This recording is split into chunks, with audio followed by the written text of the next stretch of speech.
while you sleep, I'm gone. What's good? What's good? What's good, family? It's your boy, the Wallstreet Trapper, and welcome to another episode of Trappin Tuesdays, y'all. Y'all know, before we get started tonight, we first and foremost, each and every week, we got to thank you all, because without you all, we have no purpose. So we thank y'all for watching us at work. We thank y'all for watching us while you cooking, watching us on your way home, watching us just in the living room chilling, or watching us in the bedroom while you relax after a long day.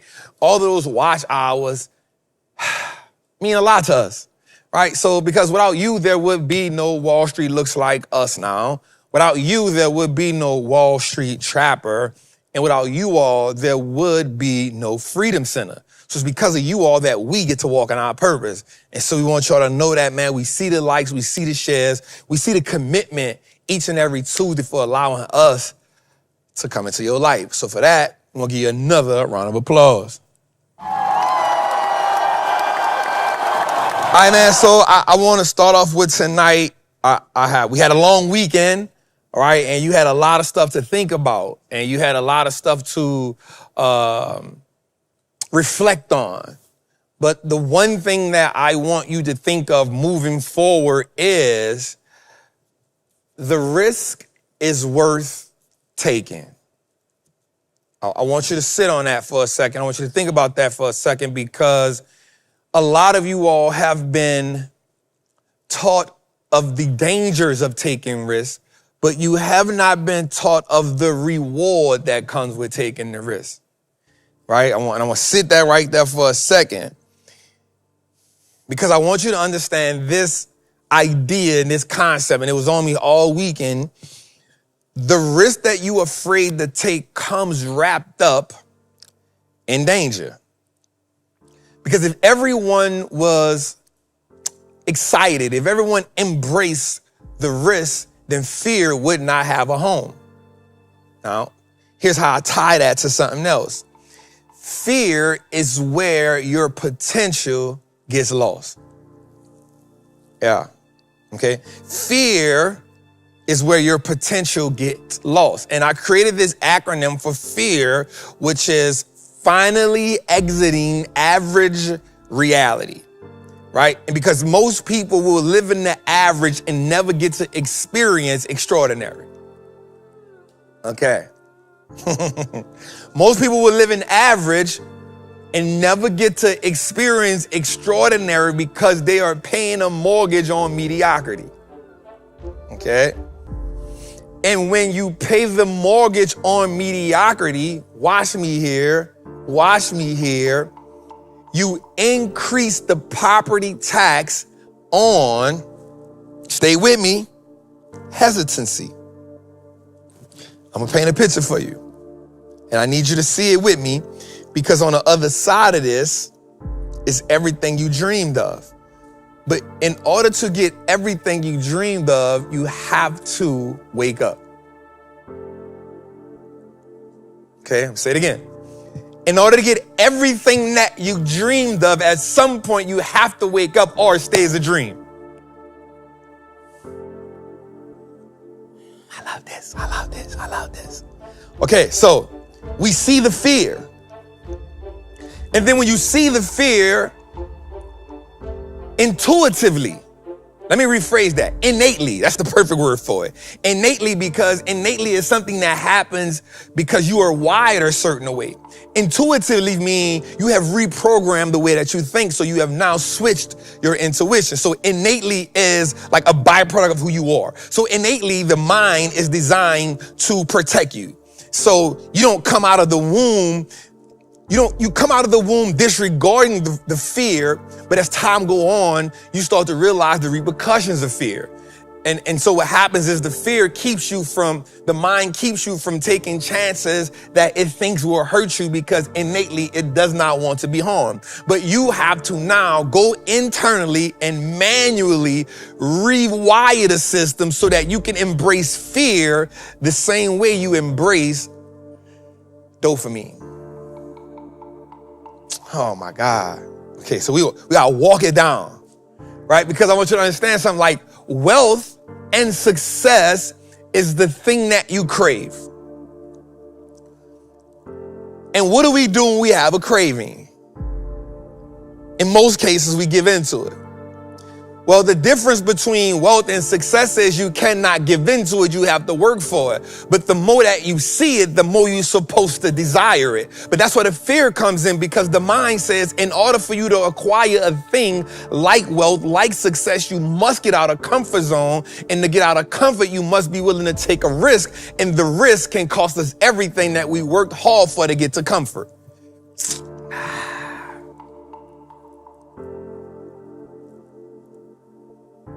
Okay, let's I want us to walk it slow because the risk is worth taking. So I was thinking about something the other day. I was telling a friend of mine this. I'm gonna come back to this story, but I gotta tell you this so we can get to where we gotta go at. Talk to a friend of mine. She calls me on the phone. She says, man, I just want to tell you that I see you. I said, man, what you mean by that? She's like, man, I see you going after it. I see you going for it. I see you being unapologetic. So every day in my stories, I write a note, and a note says something to the idea of the 100 million won't get itself, or the 100 million requires more, or the 100 million is there. You just have to go get it. Right. And so every day I say that because I'll go to my stories and the note reminds me to get back to work. Right. So every time the note deletes itself, I need to see it again because it reminds me, don't you entertain, don't you indulge, don't you get off track, don't you get distracted because the 100 million won't get itself. Right. So I write the note for me and other people see it. And I started noticing that like every day, more and more people like the note. So it started out one person, then two person, now like 10, then like 100, it's 1,000. So every day, more and more people like the note. She says, I see you, and I see you being intentional about it. She said, but how did you get there? And I said, how did I get where? It's like, how do you get to the idea to have the audacity to go get, to tell yourself you won't get 100 million? And so I told her this story. I said, man, listen. I said, I'm not even gonna blame this on like the streets or nothing like that. I said, but I had this moment in my life that changed my life forever. I said, I went to Dubai. It was my birthday, 2022. I go to Dubai, it's my birthday. I wake up with no plans whatsoever. I just know I'm in Dubai and I want to do all the things, but Dubai got so many things you have to choose. And so I had this bright idea. Today, we going skydiving. Today, we going skydiving, Trap. Like, yo, you're out of your damn mind. You're going to jump out of perfectly beautiful plane. It's not broken. Why would you put yourself in that situation? So what happens is immediately when I want to jump off the ledge, my brain starts saying, hey, come back to me. This is not a good idea. Here's the dangers that's involved, right? And so I had to override that manually and say, no, we're going skydiving. So I go to the concierge at the hotel I was at and I said, hey, where do I go skydiving at? The concierge said, hey, it's a place called Skydive Dubai. You can go right here. But while I'm signing up for, my brain is saying to me, Trap, this not logical. Like, we get momentum and we being successful. You know that parachute cannot open. You know so many things could go wrong, but I'm telling my brain like, hey, I got this. You don't got this. I got this. Right? So I got to constantly override the safety mechanism that's already innate wired in me, right? So I book it. So now once I book it, I sign my name, I sign the waiver, and then I book it. So that's one step, but I still got a lot of other steps to go to. But the whole while, my brain never stops telling me that this is not a good idea. Trap, we can go to the mall and go shopping. Trap, we can go on the little dirt buggies. We can do something safe.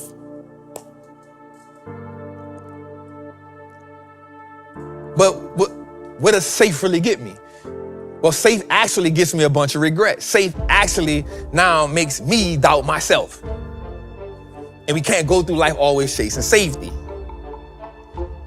Actually, I'm going to say something that is counterintuitive. We actually must go through life chasing risk. We should go through life chasing danger. We should go through life chasing things that make us get uncomfortable with the yesterday's version of us. Okay, just bear with me here. Just walk the journey with me because I need you to understand that the risk is worth taking. Hear me. So we get the call. I go to the place, right? They say, hey, you got to take this class. My brain says, now, why would you want to take this class to jump out of an airplane? Like, it can't be that hard. So, like, you're going to sit in the class to jump out of an airplane? Doesn't make no sense. You can just go to the mall, Trap. Like, you know, all these red bottoms that are coming out that's not even in America yet. All these clothes that's not even in America yet, bro. Like, you can go shine in America with all this stuff out here that they're not going to have for another year. And I'm like, hey, shut up. I got this. We're jumping out of a perfectly fine plane. All right? So the brain, we're not in agreement with this idea. And the one thing about the brain is you can't turn it off. And so when it wants to make you make a decision, it gets louder. And if you don't know how to, watch me here, if you don't know how to manually say, this is what we doing, there's another part of your brain that actually has more power. But when you don't give it power, it can't take power. So the fear part of your brain reigns at power. Oh my God. Okay, so listen, we take the class. All right, so we're in the class, and the class is really boring. So the brain is like, you feel me? Like, you should get out of this class. You know you don't have to go to it.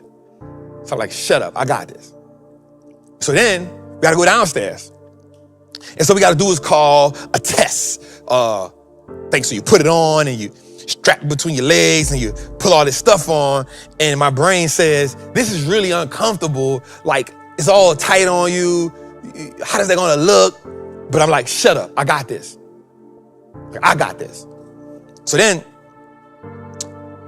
they call my team. It's 14 of us, right? And so I know that my brain don't want to get on this. So I said, yo, I want to jump first. I tell the man that. So now I'm taking a bold statement, right? So there's moments on a journey where even when you make the decision, you got to do something bold. Right, like even on a journey, once you've made the decision to do the thing that you know is uncomfortable, you got to do something really, really bold, because now like you're doubling down on the effort that we're going. Like we're going. Doe can't let me out of the car right now. We're going to jump out of this perfectly fine plane. Right? And it's beautiful place that we're in. And so the man says, you want to go first? I'm like, I want to go first. I want to be the first. I want to set the tone, right? Like, and now my brain is like, all right, this is what you want to do. We doing it.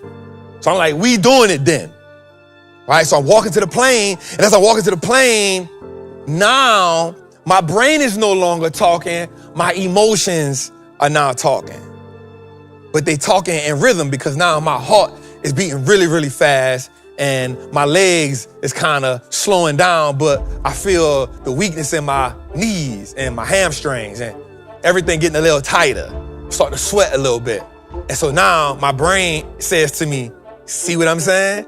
This don't make no sense. You just came from, like, you just made $1 million, bruh. You sure you want to end it like this?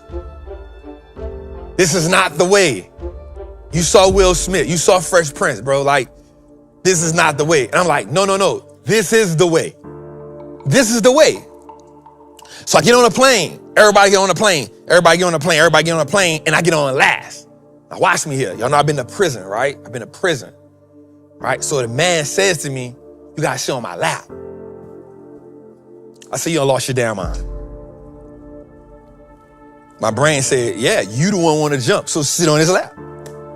That's what my brain tells me. So I'm like, bro, I'm not sitting on your lap. All right, so here's what we're gonna do. What we're gonna do is, you're gonna strap me to this side right here, and when we stand up, then you hook yourself on me, and we'll walk out. The man said, we don't normally do it like that. I said, well, this time we gotta make an exception, because I'm not sitting on your lap, brother.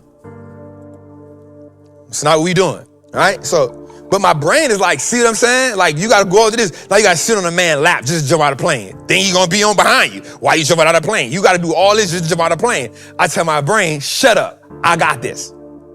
Cause I got this. Cause we jumping out of the plane. Right, so then the plane takes off. At 1,000 feet, it doesn't really look bad. At 5,000 feet, this is a different view. At 10,000 feet, I'm like, wait a minute.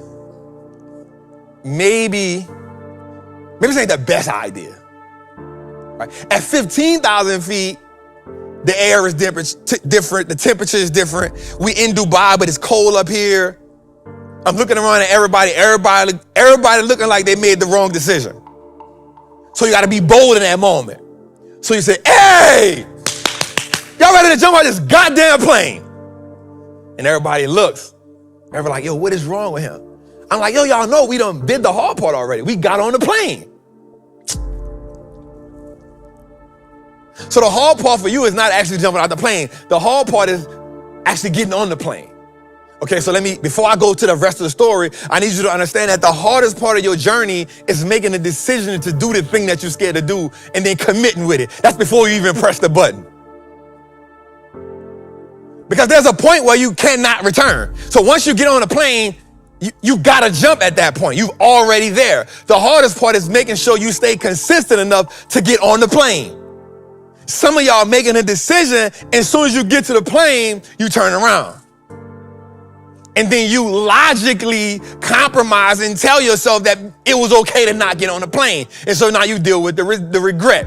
And now you deal with the what ifs, which is actually more dangerous than getting on a plane. Because now there's a million reasons why you got to tell yourself why you didn't get on a plane. And that's the killer. That's the thing that hurts the most. When you had all the potential, you had all the power, and you had all the purpose, but you decided to be paralyzed. I just want to tell you the risk is worth taking. So, the man opens the door. Boom. I said, oh boy, this is serious. And then one man, he's the cameraman. He gets out of the plane. He steps on the side of the plane. He's attached to the side of the plane. He's hanging back on the plane, and he starts to holler like, whoa, are y'all ready? And I say, hell no. But here's the thing, y'all. You actually don't have to be ready.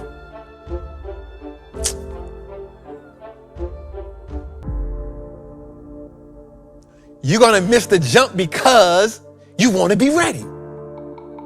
You're going to miss all of the things that's in store for you because you're waiting until you're ready.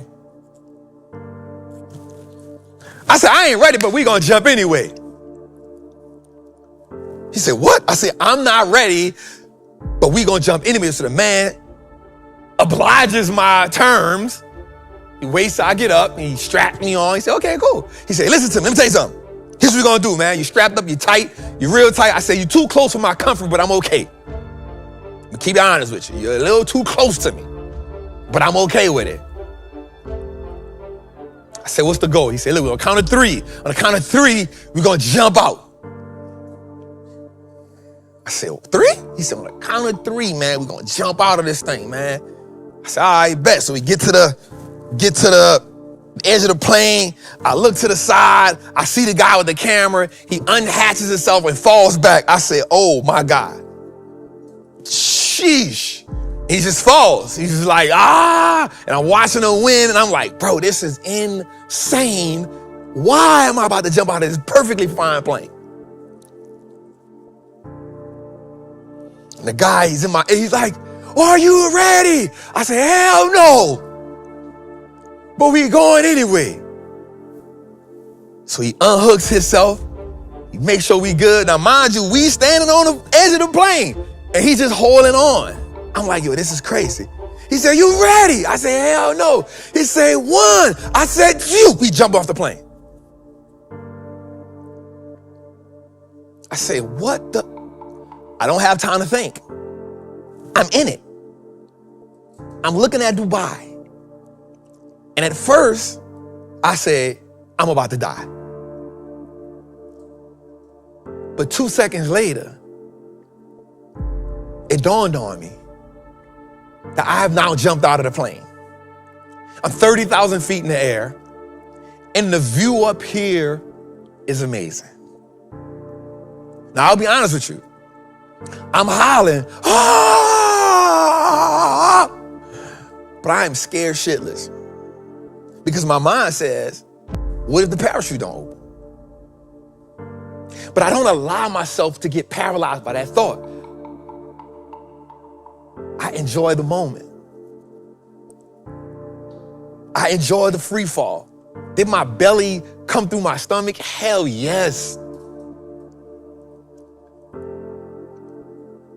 But the doubt only lasted 2 seconds. The fall only lasts 60 seconds. So you can either, watch this, miss the most beautiful part of the jump, or you can doubt yourself the whole way and never live in the moment. And I allow myself to live in the moment. I say, bro, this is some kick butt stuff we doing right now. And we flying. We nosediving. My jaws flapping, spit going everywhere. And I'm just like, whoa, whoa. And then he hits the latch. We jump up. And then we glide. The whole thing takes 3 minutes. The whole thing takes 3 minutes. But the minute I made the commitment, the doubt came in. The minute I made the commitment, the fear stepped in. The minute I made the commitment, my mind started doing things. So the actual process of the jump was 3 minutes. But to get from the hotel to the place, to the plane, jumping out felt like an eternity. Because I didn't fight the actual jump, I fought my thoughts. I fought the process. I fought me. Now, mind you, I'm having to talk with my friend. And she says, okay, I understand that, but how did that get you to the 100 million? Like, how did you come up with that idea? I said, because every time in life when I go through something, I just tell myself, jump out the damn plane.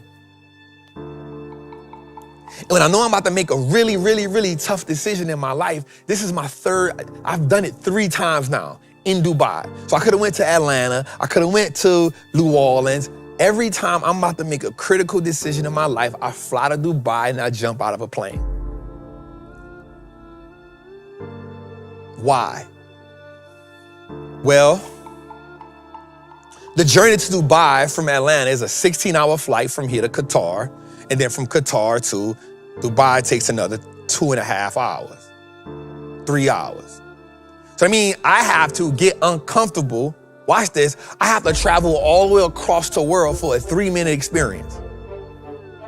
But it's not about the journey. It's not about the jump. It's about what does it take for me to keep re-living, re-evolving? What does it take for me to go through the process to do something great?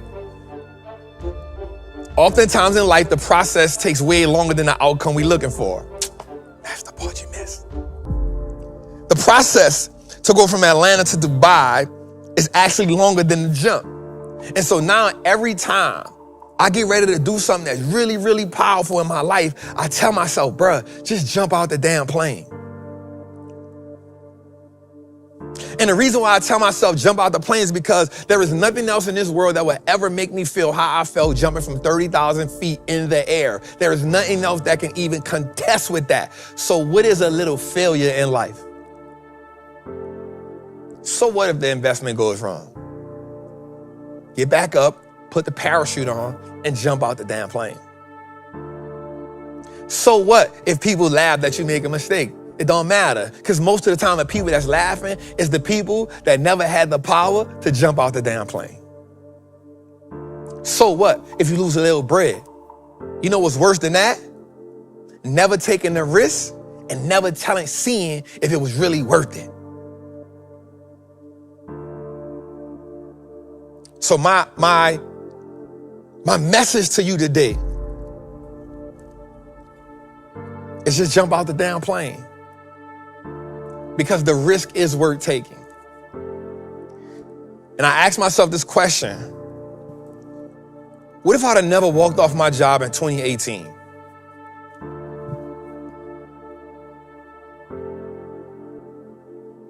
What if I'd have waited to the right time? What if I'd have waited until I had enough money saved and I had enough money invested and I waited till I learned how to trade all the way and man, I can't really lose this money because I need this money. But instead I had a different idea. The idea was this gotta work or this gotta work. Bury me with the ship. I'm gonna jump out of the plane and I'm gonna build a parachute on my way down. I didn't make an excuse.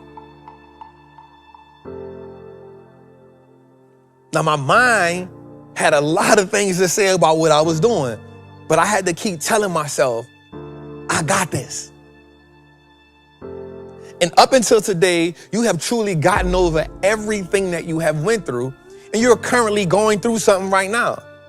One of my mentors told me something that was real powerful. He said, everybody you look at in this world has either just gotten out of something, they're going through something, or they're about to get into something.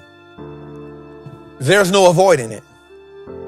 And so every time you say, I'm gonna wait till the kids get out of school, well, guess what? After the kids get out of school, it's gonna be something else. Or after you say, I'm gonna wait till I stack up enough money, guess what? As soon as you stack up enough money, life gonna happen to you the whole way. Or you say, as soon as I get this done, I'm gonna do this. You gotta do it when you're not ready. Just jump out of the damn plane.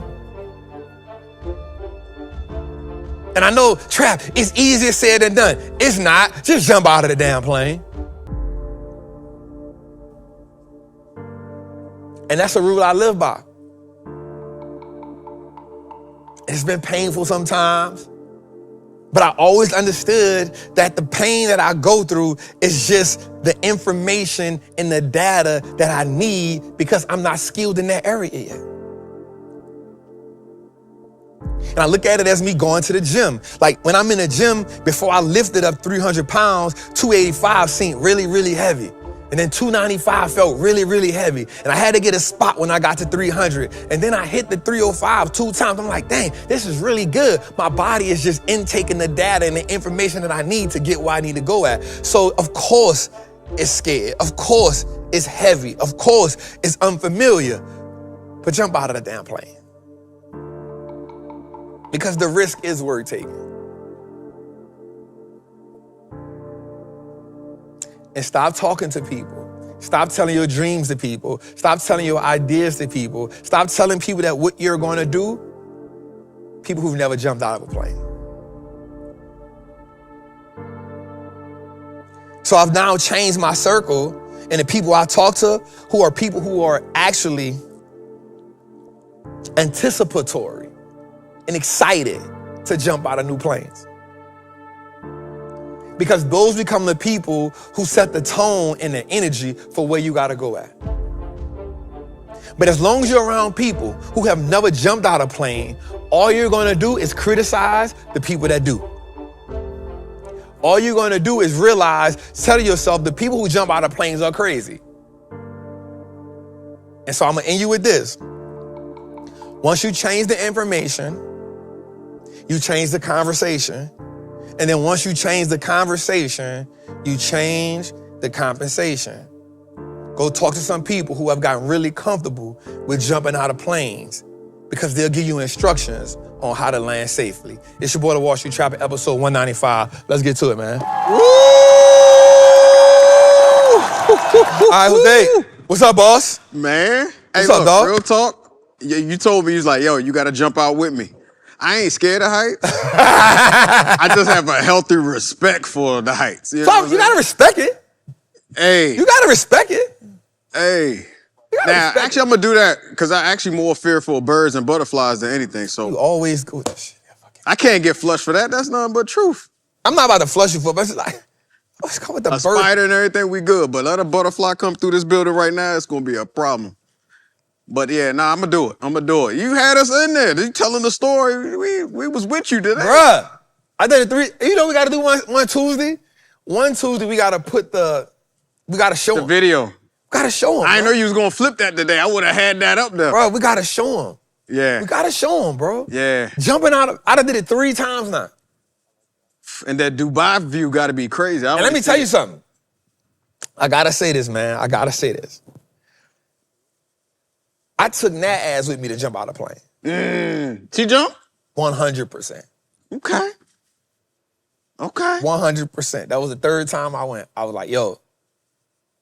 I said, man, I want to show you something that really helped me. Yeah. Like, take my life to another level. She was like, what? I said, man, jump out of the airplane. She said, man, I ain't jumping on the airplane. I said, all right. So I took her to Dubai. I felt like a bird there, so I took her to Dubai. And I was like, look, we gotta jump out of the plane. Bro, she was like, what? Man, we gotta jump out of the plane. Like, you gonna love it. She was like, all right, let's go. Bro, nah, what you just said, though, was so real. You think about it, like, the time leading up to it. That's, bro, the Man, plane jump put is me only... on the toilet, Bro, because I promise you, the I'm plane cleansed. jump is only 3 minutes. That's crazy. The plane jump is only 3 minutes, bro. You gonna talk to yourself more from the time you leave the hotel. Yeah. When you get to the place, it's gonna intensify. Right? Because you know you done stepped into something. Yes. Then when you signing up for it, it's going... Yep, hands sweaty. Then when you get in the room to watch the video, you like, all right. Then when you put in you like, all right. And then you standing in the waiting lobby, you just see, you see the planes going up, and then all you see is, you like, damn, they jumping. You just see them. Yeah. You like, oh, that's crazy. That's real crazy. Man, I'm doing that this year. You gotta jump, bro. You gotta jump, bro. I'm doing it this year. So you say I gotta sit on dude lap though? Well, I had to talk to him. Hey, bro, I'm not sitting on your lap. I'm just stand up. I'm gonna stand up. You can cuddle me. You can hook me. Yeah, you gonna hook me on. You gonna hook me on it? You spoon me with the stand. Yeah, I'm gonna sit right here. He was like, man, I said, hey, bro, listen, I paid my money. I'm gonna jump. I'm just not sitting on your lap. Right, getting comfortable, and then somebody take a picture. And here's the crazy part. You gotta sit on his lap the whole ride in the air. So now I'm just on your lap, dog. Bro, what? Taking pictures of Trap. Like, yo, you see? Man, look at Trap, man. You on your boy lap for 5 minutes. Hold up. Okay, listen, it's off topic. What's worse, that or on the back with a dude on a motorcycle? Cuddling. I've never done that before. Okay. I would never do that, though. Or the ATV. I would never do that. I would never. Because you know you got to hold his waist. Yeah, but I ain't gonna never sit on the back of no motorbike, bro. What I look like, just huck. Pop the Willie, dog. Pop the Willie. And what do you do if you pop the Willie? Oh, you hug him tight. Oh. Nah, I'm scared of the gas that might come up. Right, yeah. Nah, I'm straight on out, cuz. I'm straight on out. But bro, I'm telling you, bro, like, jumping out of a plane is one of the most, like, exhilarating things you could ever do. Like, and I'm telling you, I really tell myself that every time I be like, bro, like, jump out of the plane, dog. Jump out of the plane, dog. And it's so beautiful, bro. Yeah, I got it. You get to see Dubai. And you just be like, bruh, this is... Now, let me tell you what I really did was real crazy, though. After I jumped out of the plane, I go right to the aquarium and scuba dive with the sharks. See, now you're doing too much. I can't. That was a lot. I'm not gonna lie. That was a lot to scuba dive with the sharks. Because they was like food. They was like, hey, yeah, we got one. Yeah. But you gotta jump out the plane, bruh. Man. You gotta jump out the plane, bro. I promise you, once you do it, it's gonna unlock something in you, bro. You're gonna just feel like, bro, it ain't like, bro, it's nothing I can't do. Yeah. I promise you, bro, I should be like, bro, it's nothing I can't do. It's nothing I can't do if I jump out this plane. Let's go. It's nothing. So, let's get to it, man. We got our people, man. Let's talk about our people. Let's talk about our people, man. Our people in the building. Let's see, man. Shazam X was good, brother. Blicky Spears was good, man. KG the Ghost was good. Journey Sierra was good. Full Servant 87 was good. Black McGuy was good. Shelly Booker was good. Jermaine Cobbins was good. Longer Wolf, Nate the Great was good. Nate, I see you. I am TC was good. Max B 789 was good. Carolina Blue was good. Fly Guy Almighty was good. Tori was good, love. Rashad Robinson was good. Pascal was good. Stage 2 Trader was good. Doug Perry was good. The Dope was good.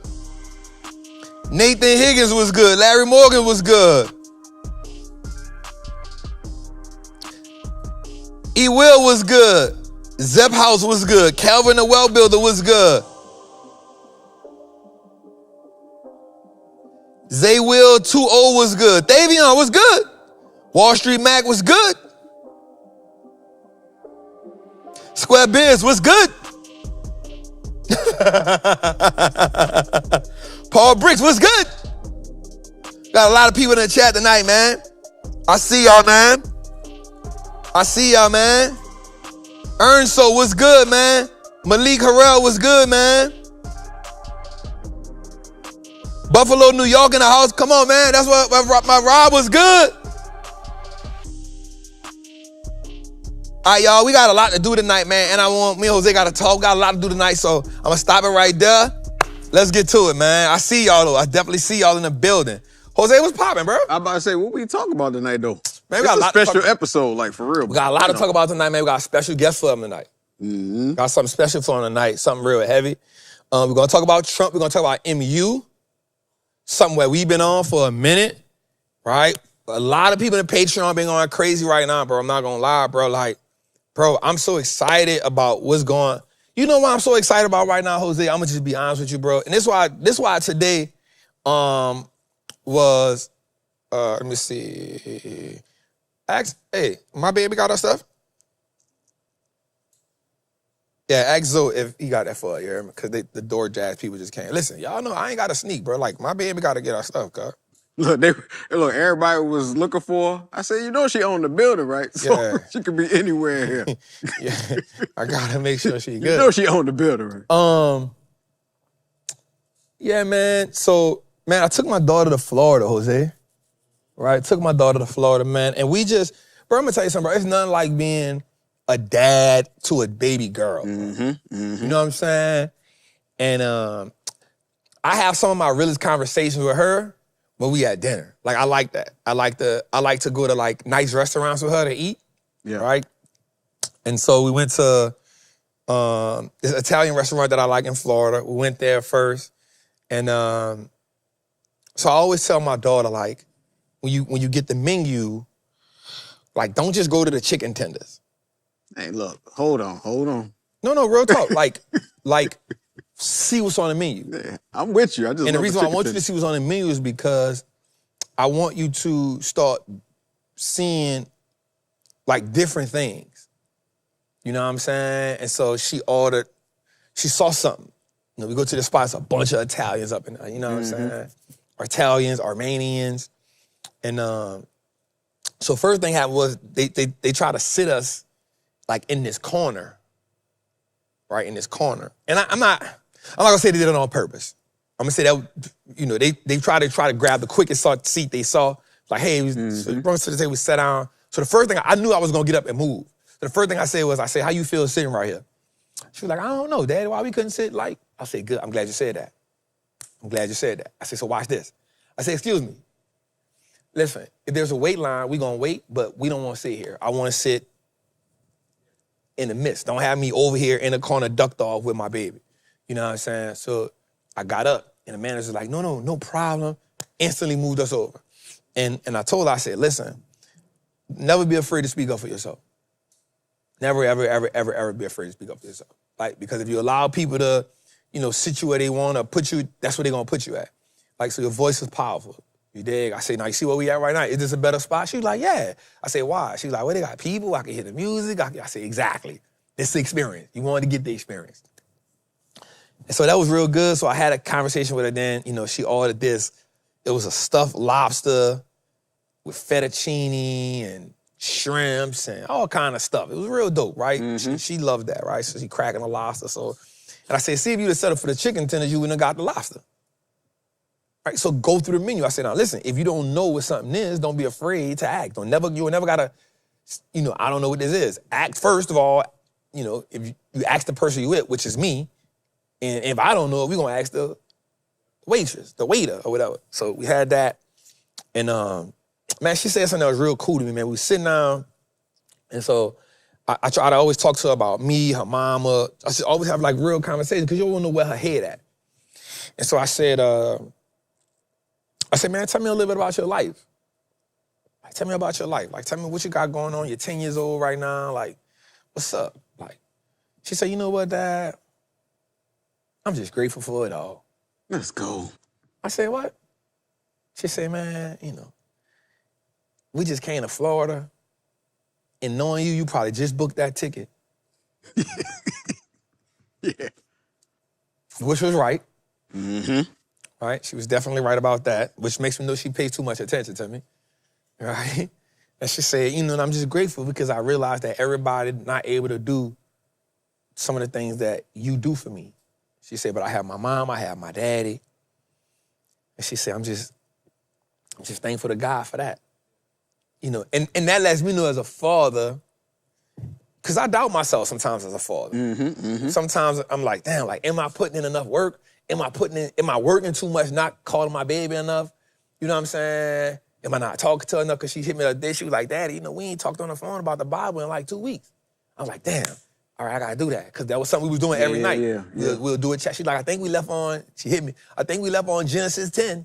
Yep, Genesis chapter 10. We stopped that. You know what I'm saying? So, you know, I always question myself if I'm putting in enough work with her.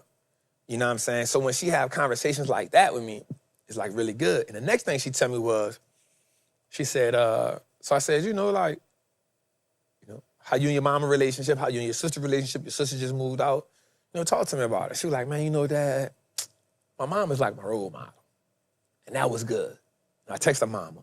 She's like, man, I see she go through stuff, but she show up for me, Dad. You know, and I couldn't ask for nothing else. You know, y'all don't get it right all the time. This is a 10-year-old. Right. Going in. This is a 10-year-old. Ayanna Van Zandt. Like, y'all don't get it right all the time, but I'm grateful. So I'm like, what you mean we don't get it right all the time? Like, tell me about that. She's like, you know, Dad. So she got a little nerves behind that. So I got to get a comfortable for her to say that. You know what I'm saying? Like, that was real cool, bro. So that was kind of the highlight of my weekend, bro. I'm not gonna lie. I just took my daughter to, you know, Florida for 3 days, bro, and just spent time with her, me and her. And we went to different restaurants. You know, went to Japanese restaurant. I know she won't go to China. She won't go to Tokyo. You know, I'm like, all right, bet, we gotta get your passport then. So I would say this, man. Fathers, bro, I'm gonna say this to y'all, bro. Like, I don't care what that woman done. I don't care what that woman done, bro. Fight for your seed, bro. Fight for your seed, bro. Like, your seed deserve to see you fight for them. I remember me and my daughter mama wasn't, like, it's crazy because our relationship now is freaking cool, right? But we had a little rough patch. But I remember I would always tell my daughter, man, mom and daddy gonna get it right. We just not seeing eye to eye right now, but more than anything, God gonna make sure you get it right. We get it right. And I will always say that to her. Like, mama love you, daddy love you, God gonna make sure we get it right, dog. You know what I'm saying? And so, fellas, like, never stop fighting for your seeds. Like, I don't care, bro. Like, put your pride to the side, put your ego to the side, bro. I don't care about none of that other stuff that done happened. Like, keep fighting for the seed. Like, cry, pray to God about it, and then show back up the next day. Lace up your boots. Put on your boots. Yeah, bro. Like, cry, and then you could do it without disrespecting her. Like, cry, you know, vent. Make sure you're talking to the right person. Like, make sure you're not talking to the person that's saying, man, screw her. Yada, yada. Talk to somebody. Like, I love my dog Greedy. Because my dog Greedy will always be like, bro, it's going to be all right. You know what I'm saying? He never said nothing crazy about my daughter mama. And so, because what happened is if the person you're talking to start talking crazy, then you going to start talking crazy. And now that energy going to transfer. Yep. You know what I'm saying? And so, and one of the things he told me, he was like, say, bro, you know what I love about you, bro? He was like, bro, you ain't never say nothing. I say, bro, that's my daughter. That's my kid mama, bro. Like, we stuck with each other for the rest of our life, bro. Yeah, you know what I'm saying? So I would tell all the fellas that, bro, don't give up. Keep fighting that fight, bro. Show up for them kids because they deserve it.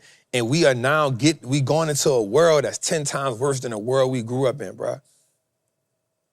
You know what I'm saying? And they probably say that every generation. And that's how the world moving, bro. But like, so now, bro, like, when I look at this building, I'm like, damn, like my daughter, I got to pay this building off so my daughter can make sure she had this building. Or I got to put some life insurance in place so if something happened to me, the building get paid off and she still have the building.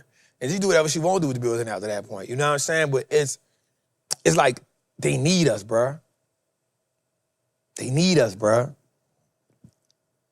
They need us, bro. 3K in the chat. Shout out to the 3K in the chat. They need Appreciate us, bro. y'all. If I could be an advocate for anything, bro, it's like show up for them kids, bro. They need us, bro. Like they need us, bro. They need us. They need us. They need us. They need us. Cause you got the life experience, right? So you got the life experience, bro. So don't, bro. Like none of us get it right all the time. So you got to give that woman grace. Give her grace because your child needs you. And I'm gonna say something that's gonna be really, really key. Like God ain't gonna do right by God ain't gonna bless you with what He gotta bless you with until you do right by them kids, bro. He can't bless you with it. And I always say, man, one of the reasons why I think God blessed me so much is because I always just do right by my daughter. So, bro, like, if I could tell anybody that, man, like, man, go fight for them kids, bro. Put the beef beside you, put it on side you, you know. And here's what I'm gonna tell you. In the beginning, bro, it may be like rough. But you can wear her ass down with kindness, bro. Yep. You can wear her ass down with kindness, bro. With, man, I'll send you a card. I'll send you, you know, it don't even got to be the most expensive flower. Here, Happy Mother's Day. Flowers, yep. Here go a card. She a woman, bro. She like a card. And because she gave you your child, she still deserves it. She like a flower. She like a perfume. She like a spa. She like I need my toes and my nails done. And in your mind, I ain't get her nothing. Bro, she take care of your child. Don't trip, cuz. Don't trip on who she dating. Don't trip on none of that. Hey, I trust you. I just want to see my kid. And she gonna meet you some resistance in the beginning. That's cool. Here goes some flowers. That flower cost $50. Here go a card. Here go a Happy Mother's Day. So what if she tear the card up? It don't matter. Send another one. You did what you were supposed to do. You did what you, so what if she curse you out? Don't match her energy with cursing her out. Here goes some perfume. You know what? I know you're working hard. Here's $100, $200. Go get your toes done. All right? You can wear her down. You can wear her down. She a woman, bro. And you know what women like? Taking care of themselves. So they like their nails getting done. They like perfume. They like a card. They like, you know why? Bro, that's a down payment on seeing your child.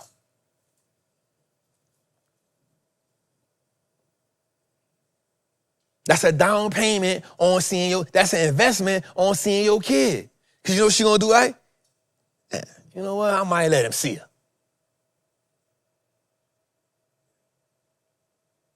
And you don't go too far. Hey, I just want to see my kid. Yeah, you got to see her. All right, look at it. Hey, don't meet the resistance with resistance. Wear down. I guarantee if you send a card once a month for a year straight, that ain't gonna cost you nothing, bro. Yep. Man, you go to the grocery store, get some cheap flowers, write a little card, put it on the door, bro. That ain't gonna cost you nothing, bro. I got a man. Hey, that's why I ain't trying to be disrespectful, bro. Because ain't no real man gonna be like, hey, don't let that man see his child. Right. Bro probably be on something, man, bro, I ain't gonna lie. Like, you probably ain't get the buddy. Hey, bro, look, bro, I'm just trying to see my little one, bro. I ain't trying to get in our relationship, bro. Like, bro, you gotta, come on, bro. Don't be mad at bro. Hey, bro, look, I know you with her, bro. I ain't trying to come between her, bro. I just want to see my kid, bro. Like, man, you think you can get in her ear for me, bro? I ain't telling you to go out your way, bro. Just, here go my number, dog. I don't mean no. I just want to see my little one, bro. Man, real man gonna be like, hey, bro, you know what? He might be at dinner. Hey, man, what's up with you and your boy? She gonna curse him out. They don't be asking me about them. I'm just saying, like, let the man see his kid, yeah? Right? Like, anything is better than just giving up, bro.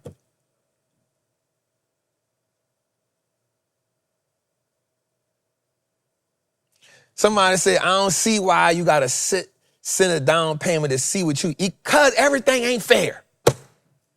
We dealing with human beings who do emotional crap all the time. What are we talking about? I don't get why. Because we human and we don't always do the right thing. We don't always do it right. People always forget the human component.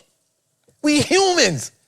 Adam knew damn well God created him, and he still listened to Eve and did some stuff he ain't had no business doing, bro. It's part of the game. We human. We don't make logical decisions all the time, and when emotion get involved, logic goes out the window. We know this.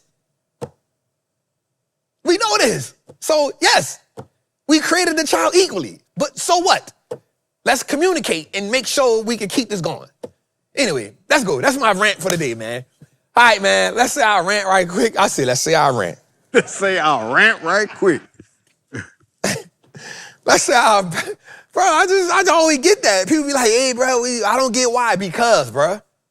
Because we human beings. We always forget the human being part.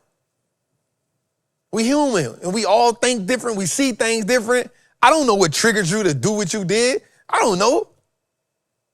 I thought I was doing the right thing. I don't know, but I just know, I know this. And here's what I do know.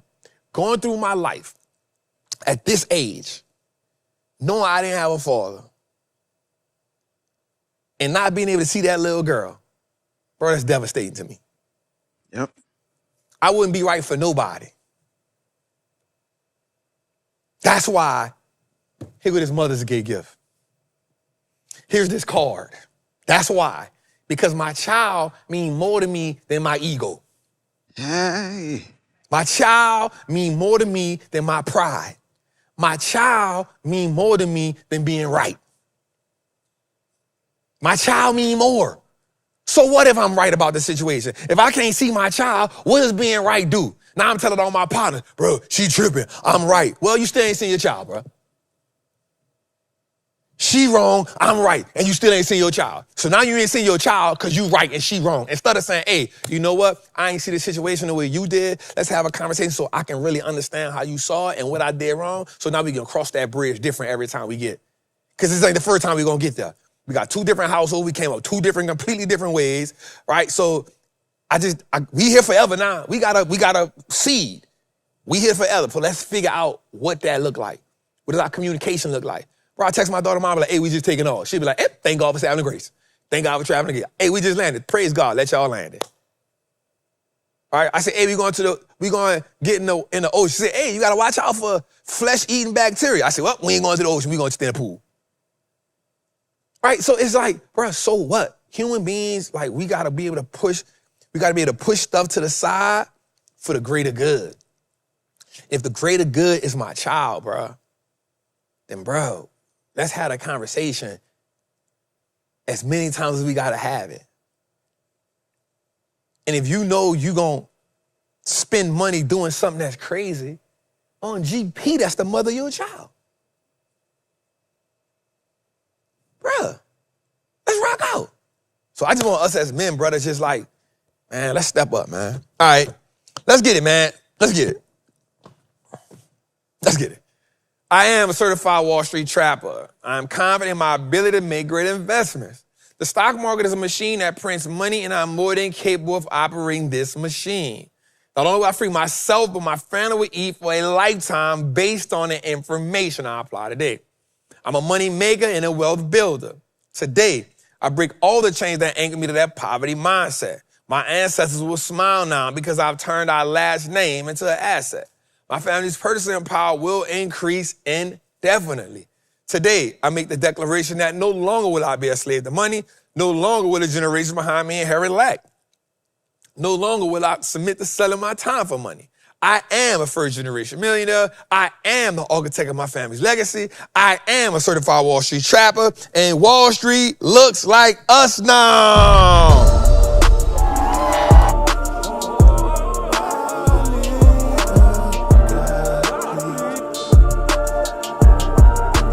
What the hell I did, God? What I did, Jose?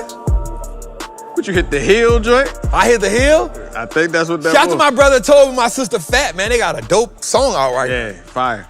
Got a dope song out right now, man.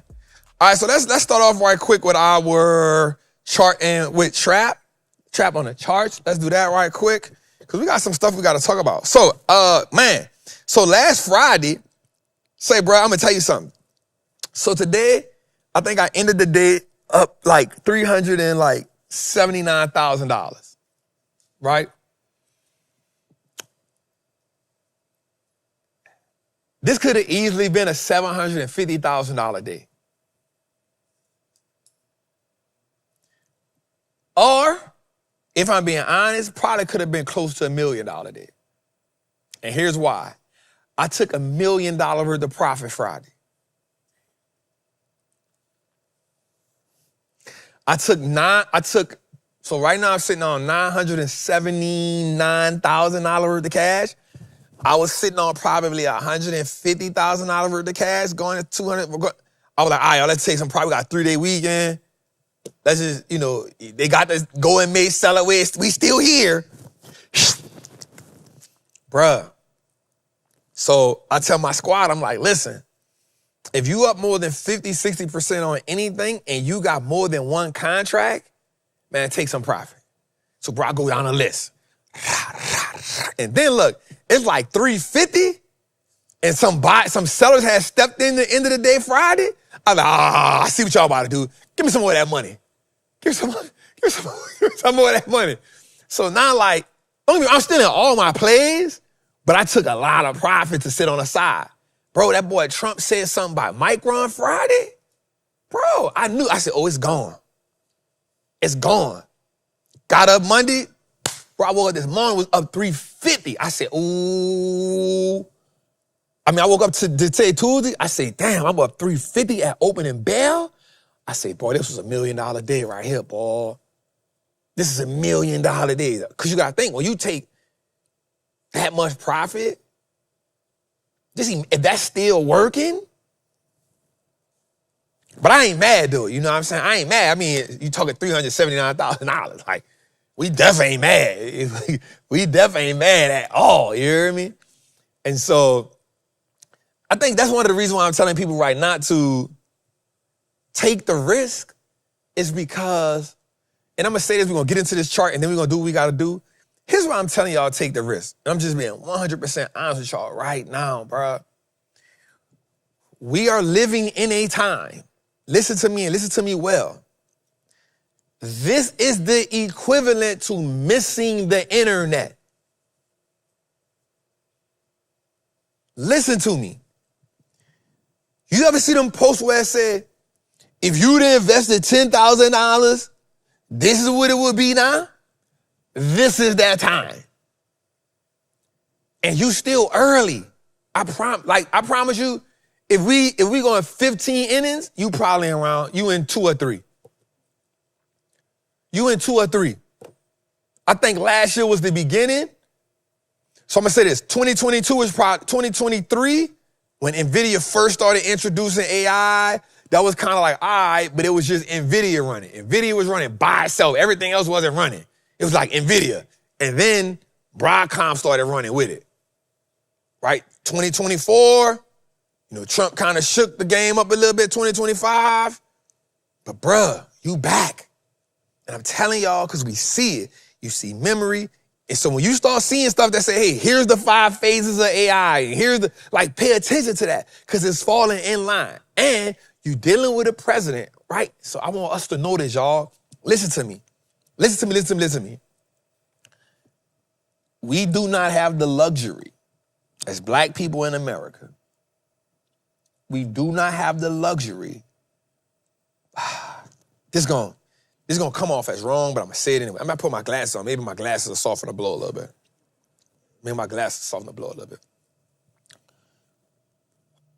We do not have the luxury of being on these people's internet, getting baited by all the political stuff that's going on. Right? Once you cast your vote, you have did your civic duty. Now get to the money. We don't have the luxury of sitting down saying, he manipulating the market. So what?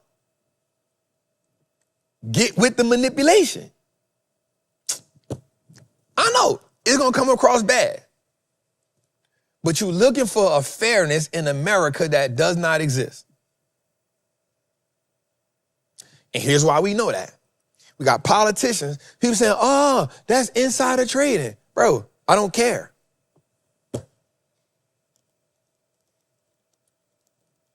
Because until they ban it, guess what you got to do?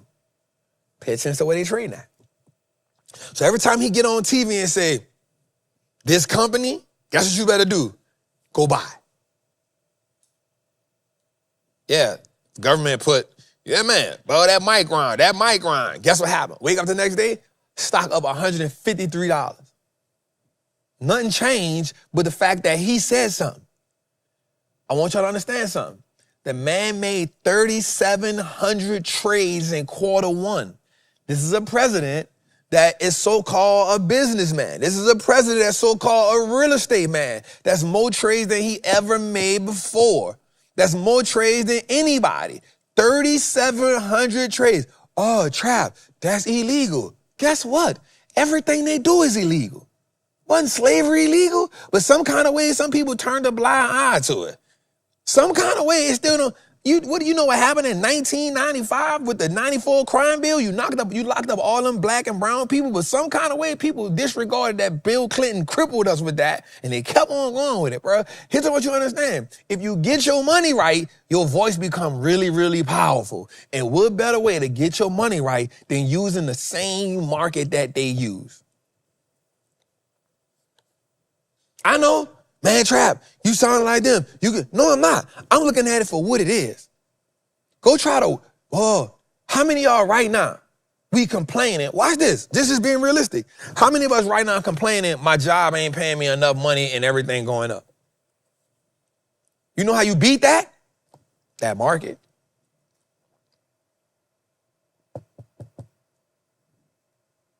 Oh, man, Elon Musk don't deserve to be no trillionaire. Says who? They're not giving him $1 trillion. They're giving him something even better. They're giving him 200 million shares of his own company. Guess what you need to do? Just guess what you need to do? Go get as many shares of them companies as you can. You forgot about ownership while you was arguing.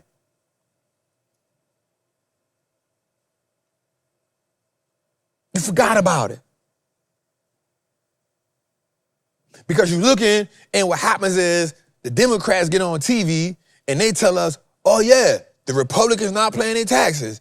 And the Republicans keep saying, oh yeah, this person doing that. And we not realizing that the Democrats making us be mad at the Republicans because they not paying taxes when the Democrats not paying taxes either.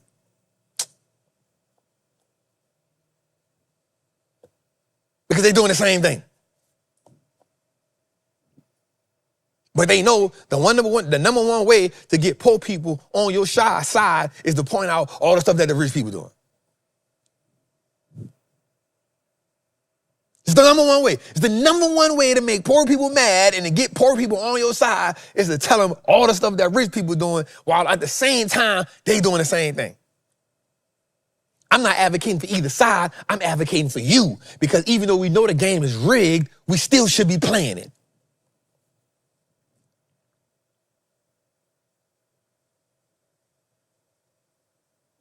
And that's our problem.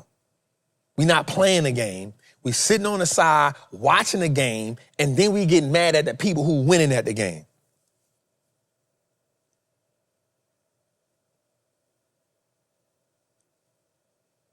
This is the legal way to get free. This is the legal way to get free. This is freedom. This is how you buy back your freedom. You learn how to buy and hold. You learn how to trade. This is how you buy back your freedom. And I told y'all this last year, and I said it earlier this year. This is the year you stop buying all the stuff you don't need and you focus on the market. And what's happening right now? We not focused on the market.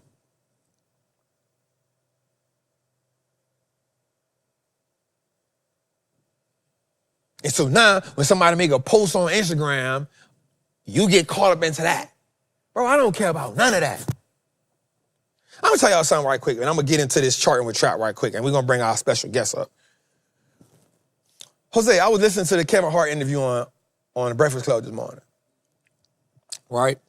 No matter how you feel about Kevin Hart, whatever, I like to just see how people be thinking in the game, right? So I'm looking at the comments on the Breakfast Club page. So they asked Kevin Hart about Cat Williams. I asked him about the Cat Williams thing. And Kevin said, man, Kevin Hart, let me not act like me and him friends. Kevin Hart said, you know, me and Cat had a conversation months ago. And I told him, he said, he named all the business that he has. And he said, I told Cat, man, listen, we older at this point. We older men. And we need to put this shit behind us. Because we can make a whole bunch of money together. And we can have a lot of impact together. And Kevin Hart said, Cat told him, look, I'm cool with it, and I'll do the roast. But I got to do the roast the way that I want to do the roast. And Kevin Hart said, you know what? I'm a fan. Do the roast how you want to do the roast, bro. It don't even have at it. But just know I'm going to have my shots at the end, but have at it. And we agreed to it. He said, you know why? Because one, I'm a comedian, and I respect comedy. Number two, I'm a businessman. And number three, I can't stop people from talking anyway. So the people on Breakfast Club was asking him, and I like the way they did the little, it was asking him, he was like, what do you care about people saying this? He said, Kevin Hart said, bro, I can't stop people from being people. They gonna talk regardless. It's what people do. And he said something that a lot of people gonna miss. He said, why would I worry about people who never been to the top to tell me what I'm doing that's gonna keep me from getting to the top? I said, oh my God. Sheesh. Oh my God. Oh my God. Well, Trap, why does that matter? Watch this, bro. The internet is full of people who have opinions about things they've never done. The internet is full of people who can tell you what you should be doing right and how you should handle a situation. But if you look at their life, they not handling shit by the stuff they telling you to handle it by. So why are you so quick to fight with somebody on the internet that you don't know? Why are you giving people in a comment section so much power in your life? And he said something. He says, he said when Cat was calling me an industry plant and all of that, he said, bro, I wasn't even mad at that. He said, you know why? Because the people I'm closest with know how hard I work. My family know how hard I work. So if that's the way he feel, I'm okay with that. He said, I'm not in the business of worrying about people who not in my circle, how they feel. And we got to get okay. We got to get okay when stop trying to validate ourselves with people in the comment section. We got to be okay with not arguing our point with people in the comment section. Because you can have 99 people telling you something right, and then the one person that says something against what you got to say, you giving them all your attention now.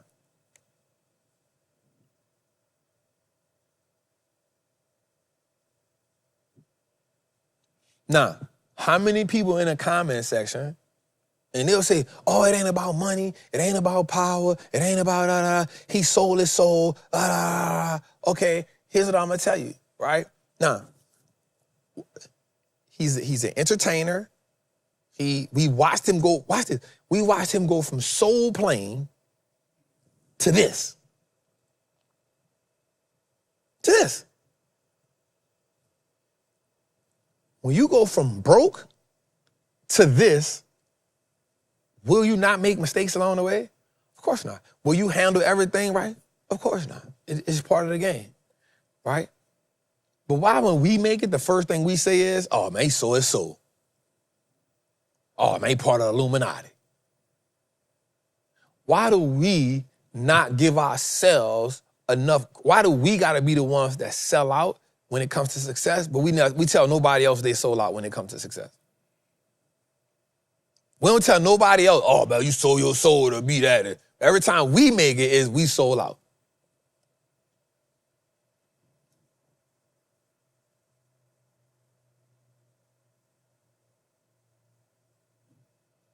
But here's the thing.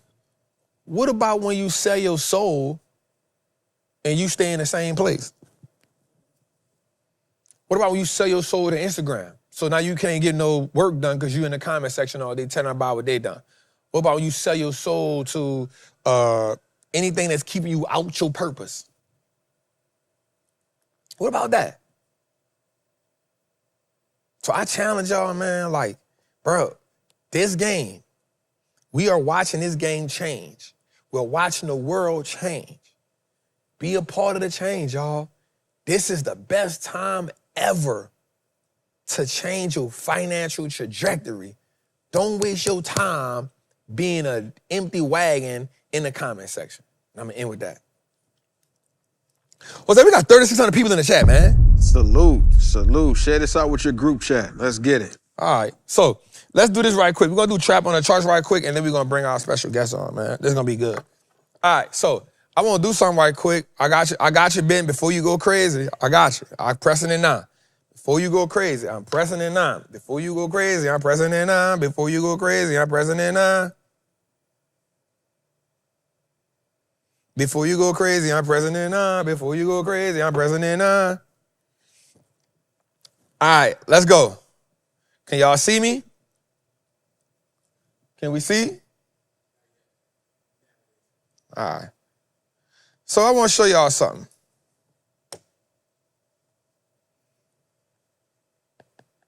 Oh, man, my pencil. Where my pencil? All right.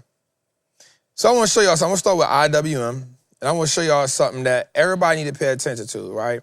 And it's not hard. So my Patreon people know this. We always do this. Anytime we get on our chart, the first thing we go look for is, where is our gaps at, right? Any near gaps. So that's a near gap, right? So here's what I want you to look at. The first thing you need to look at is, damn, my pencil ain't working. All right, so let me do this right quick. You have to identify these. That's a high. Then you have to identify this. This is a low. Right? So everything in between that high and low is just noise. Right? Let me show you something else. This is a high. This is a low. Does everybody see that everybody see that? Watch this. And if all you did was trade these, this is a low. This is a high.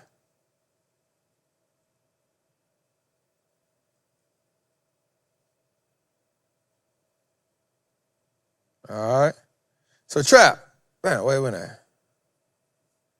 I promise you, this is all you gotta look for. If this is a high, right? That's your high. Now watch this. I'm gonna show you something. Until you come back across here, you good. Right? So you got your high, you got your low. But Trap, why isn't this another high? Why isn't this a high, Trap? Well, does this break that? No, it doesn't. It does not break that.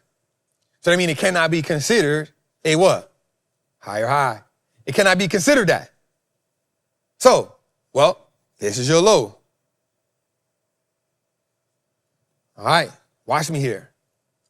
Until you break this low is needed because this becomes the point that everything trajects off. How do we know? Well, because off this low, the first thing we do is, watch this, I'm gonna help y'all out. We break this. What is this? This is your first internal high. How did that happen, Trap? Well, we came here and we created this gap right here. Well, I want to tell y'all something. All gaps don't get filled. This is a perfect example. It's a perfect example. All right, well, you break this high right here with a gap fill, and then the next thing you do is come here. You break this high right here, and then you break here. So now you get this right here. This is your new high. And notice where your next low come at. Right on top of that old previous all-time high. And then what does it do? It breaks this high and then creates this high. And then you get a low here. That's an equal low. And then where does it go? Now you sitting right here. So if I'm you, what am I waiting on, Trap? Well, you got two things to wait on. Let's open this speed up. Let's open this up. So if I'm you, and this is looking at IWM, I'm looking at one or two things. You're either going to wait to see if it does a gap fill, which means it comes here, it falls back down, come here, and then bounce back up. Or you wait until it creates another higher low. So your next entry, your next position will be on a pullback buy. Why is that important? Because you need a higher low so you can get another higher high. And this is how you can now use that as your next entry point. Trap, when do I get in? Well, wait till the next higher low is created. Man, I feel like I'm missing out because the market is going up. Guess what? It has to follow the same cycle over and over and over and over and over and over and over and over and over and over and over again. So you're not missing out, you're just impatient. And guess what your impatience is gonna do? It's gonna cost you a whole bunch of money. So instead of you making money from being patient, you're going to miss money or you're going to lose money for being impatient. So my goal for you moving forward is get on your chart, mark out your higher highs and your higher lows, mark those out, mark out your gaps, and then say, I'm just going to wait for a gap fill or a retracement that gives me a higher low. And then watch this, a higher low on support is even better. Okay, let's look at it right quick. Well, if we look at this right quick, look what this was. Let's take this off. Right? Let's use our pencil. So we had the high here that came here. This is the low. The first one, that became support. Why, Trap? Because it was on this previous all-time high over here. We marked that out, right? And then let's look at what happened. From here, you gave us this. This gave us a new what? Higher high. Where did it come back down? Support level. That's your entry. That's your entry point. How do you know? Well, let's go to the 1 hour. Voila, same entry point, you get another green candle.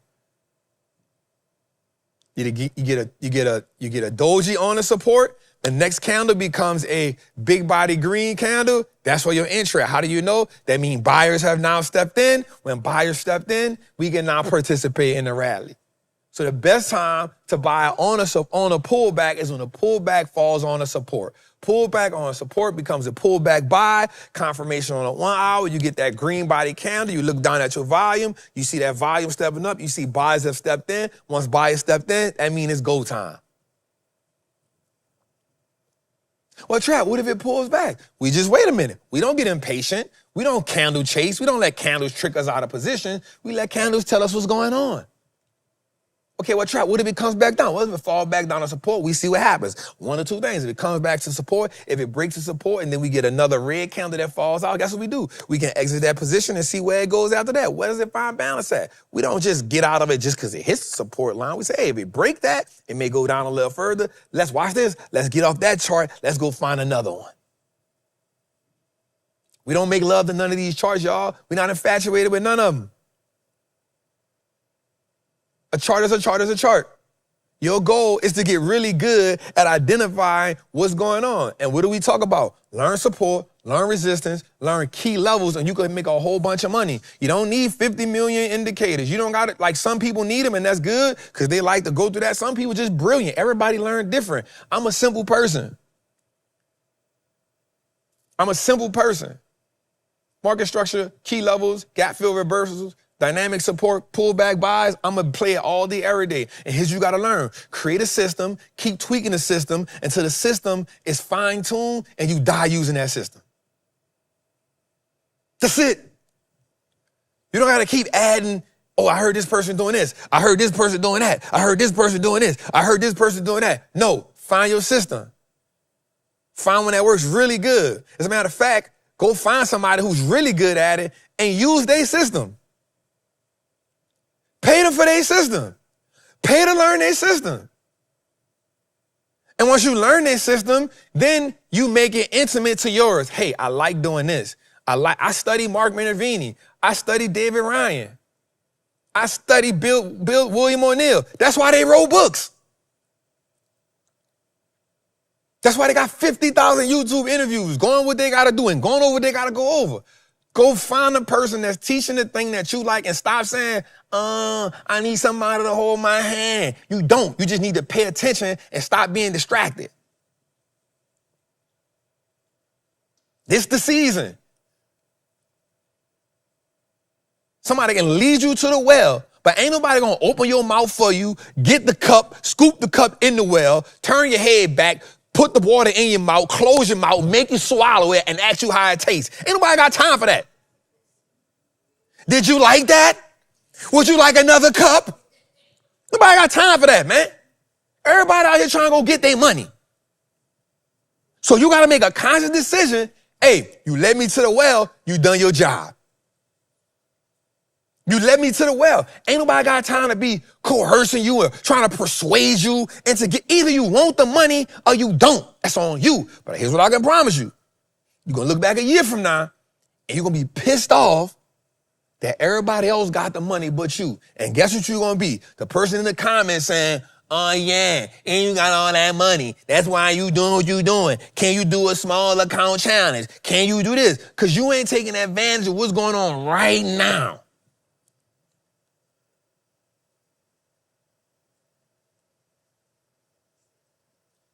So, find somebody that's teaching to you really good. I try my best to give y'all enough information right here. We about to end Charting with Trap. I hope y'all like that just now. I apologize. I don't apologize. Y'all need that tough love. All right, y'all, I got something I want to show y'all right quick, man. Let's get into it, man. We got a commercial for him right quick, Jose. Want to show me a commercial? Let's show y'all a commercial right quick, man. Let's go to commercial break. Let's pay some bills right quick, Jose. Hey, we got bills to pay. What's good, family? Listen, I want to invite you to something phenomenal, something classic, something groundbreaking, history even. Episode 200. That's right, man. I think we started with just an idea, and here we are, 200 episodes in. That's 200 episodes of serving you. That's 200 episodes of information. That's 200 episodes of breaking the chains. That's 200 episodes of getting closer to freedom. That's 200 episodes of being able to diagnose what's going on in the market. And we did it, no, because Wall Street looks like us now. And we understand the power of this game. So I want to invite you in to the Freedom Center, our new building, to catch a live show. That's right. To see myself, to see Jose. You know we're going to flush Jose. To see my guy Rob, and to see the whole team, because we want to see the people who we serve. We want to see the people that made us a part of their life for 200 episodes. And we couldn't get here without you. So I want you to consider coming in to see us. Make some time for us, because I promise, coming to the Freedom Center, feeling that energy, being around other trappers, man, it's nothing like it. How do I know? Because I've been to a few of them, but I've never been to episode 200. There's only one of those. So make sure you scan that code, and you click that link, and you come in here. I want to see you, man. And I just want to know how Trappin' Tuesday changed your life. Because you, just viewing it consistently, changed our life and gave us purpose. It's your boy, the Wall Street Trappin', man. I'm going to see you in the Freedom Center. Salute.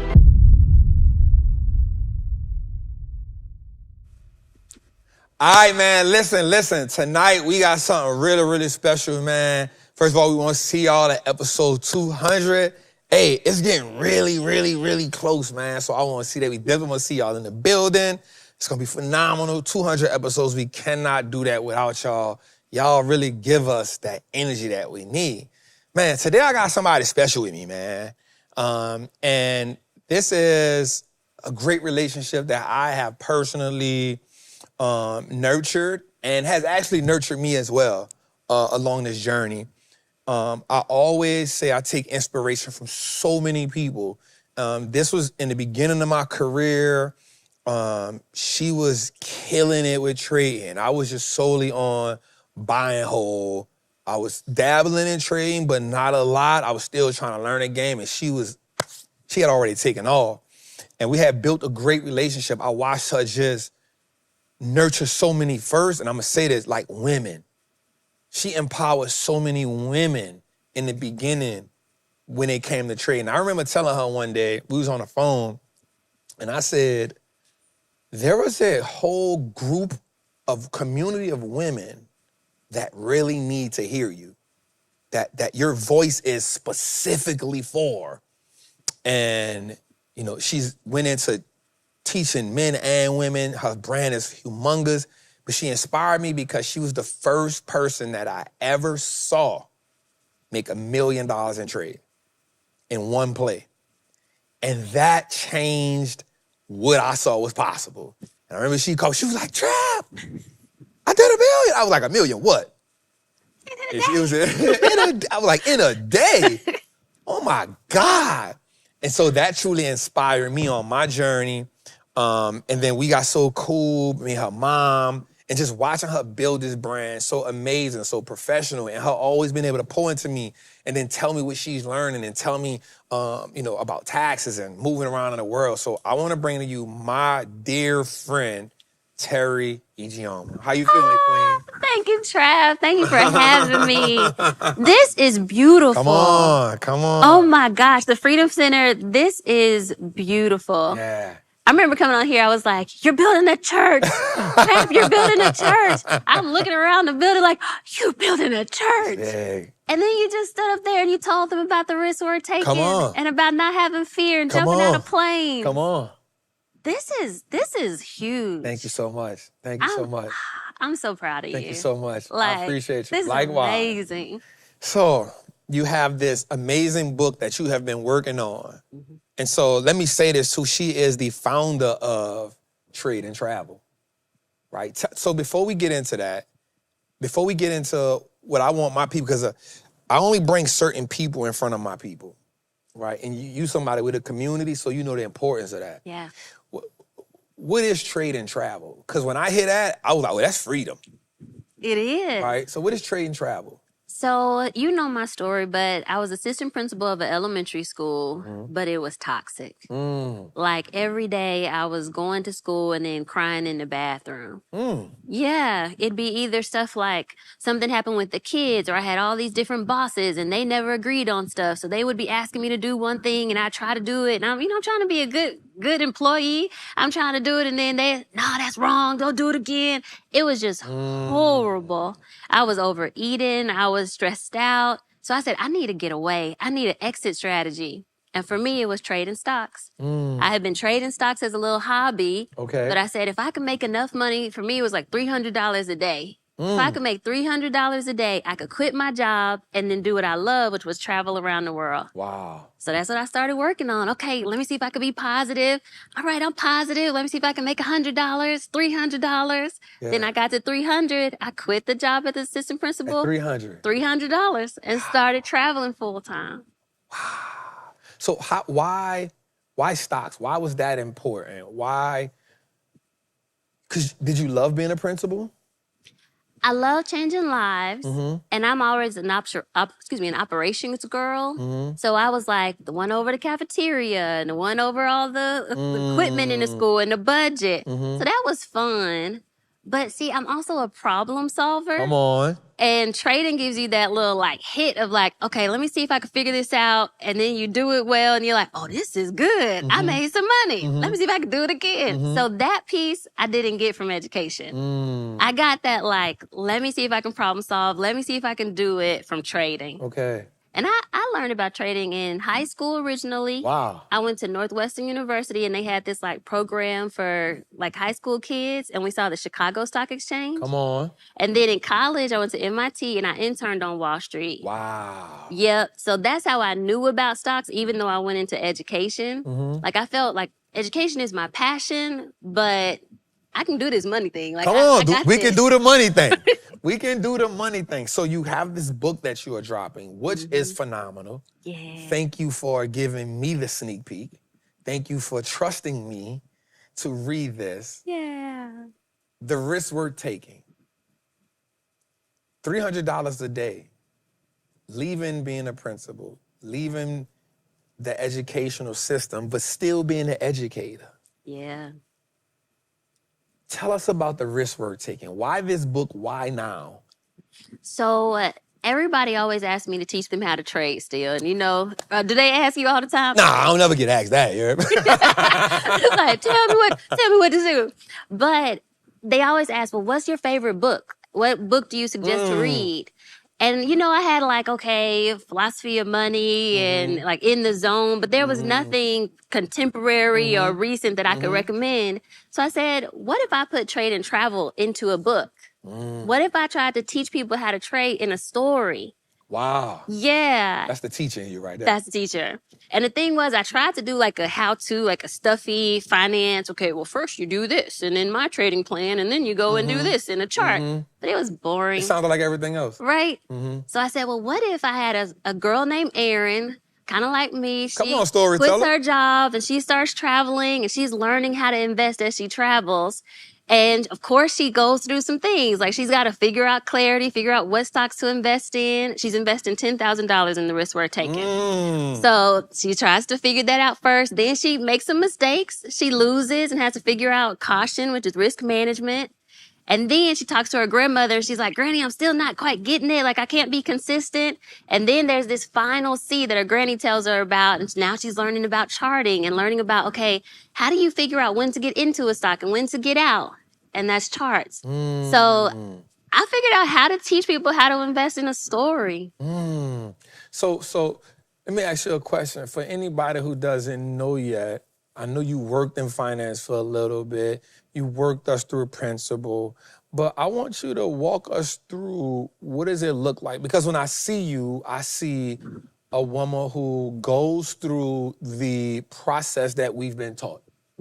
Right? So you go to school and you go to college and you get the job. Yeah. And some people, that's their life. It's like, hey, this is what I did. I followed the blueprint, but yet you still were unhappy. Yeah. There are people who have followed that blueprint and still unhappy. What does the risk worth taking do for them? It encourages and equips. So the risk we're taking encourages and equips. The encouragement part is inside the book, you're seeing Erin take a lot of risk, from quitting her job to deciding to travel abroad to learning how to trade. These are big risks that are changing her lives. And so you're going to get encouraged by seeing her actually take the risk. And then you'll see, is it worth it? All of that, you'll be encouraged so that you can do the same in your life. Whether it's a risk on a relationship or maybe it's health and trying to decide if you're going to do a surgery, you'll just be encouraged to take the risk. And that is normal. Smart risks are good. Like you said, just get out the plane. Jump off the plane. Just jump out the plane. Jump out the plane. You can do it. So they'll be encouraged and then they'll get a plan to equip them. What does equipped look like? And the reason why I ask that question, because I can say, here's the tools that I need, or here's the tools that I use to be successful. I can say, here's this toolbox. But I know you. I've been around you for a long time. I've been blessed to be around you for quite some time. And I know you take teaching really serious. Like I've seen, we just talked about a mentorship that you are taking right now to help you just become better. So you still have that learning engine in you. But I think sometimes people count themselves out when it comes to learning, especially as adults. It's like, man, I don't know if it's for me. I don't think I can do it. So you said to get the encouragement. Yeah. But what does it mean to be equipped? To me, equipped means you have a plan. And you have like some steps that you can follow. And in trading, that looks like a trading plan. This is my strategy. Every time I take a trade, I take these 7 steps. And by the end of the book, they actually get my 7-step trading plan. Yeah, so that's equipped. $1 million in a day, that plan is... That's a good plan. That's a good plan. That's a decent plan. That's a good plan. Okay. So that's equipped. And it's stuff like, because I know you do some of the same stuff, I feel like you'll appreciate this. Come on. But it's stuff like, okay, picking healthy companies. Now looking at your risk management to decide if the reward to risk is good. Figuring out your quantity size. My biggest loss was because I had 8,000 shares of Pandora stock back in the day. It went down $3. I already lost 24,000. Craziness. But it was quantity size. So understanding risk management. Then understanding entry and exits. Like those things are equipped. And I feel like when you have a plan, at least you stop trading by just emotions and your gut. Because that's where people get the most mistakes come when you're just trading by, oh, well, mama said, I feel like the president's going to say, you know what? Every other day on the third day when the sun goes down and then the pig flips, then this stock goes up. You know, like you don't need to trade with emotion. Trade with an actual plan. And then with risk, I think, in the book, she talks to her grandmother. And her grandmother says, I think you should take this risk. Anytime I take a risk, I do these 4 C's. And so now this is a plan for taking smart risk. So how do you she said, first I get clarity on that thing. Granny in the book is a real estate investor. So she doesn't do stocks, but she used to do real estate.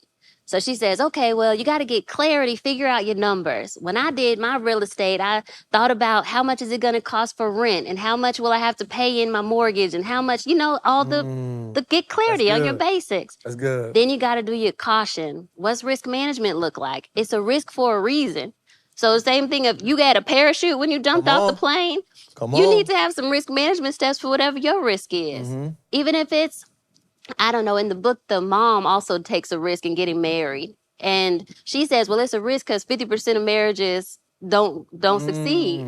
So me jumping into this is a risk. But in order to have risk management, she went to counseling. So you can do risk management in anything. That's good. And then you have your confidence. And confidence comes when you start getting around other people that are experts in that risk. And you start learning what's the edge. If I'm going to be a figure skater, how do I make sure I don't crash? If I'm going to play football, these are risks too. How do I make sure that I do what the experts do so I succeed in this thing? As a trader, how do I listen to Trap? Because he's over here making crazy money out here. How do I learn from the experts? So you wrote a whole book about risk.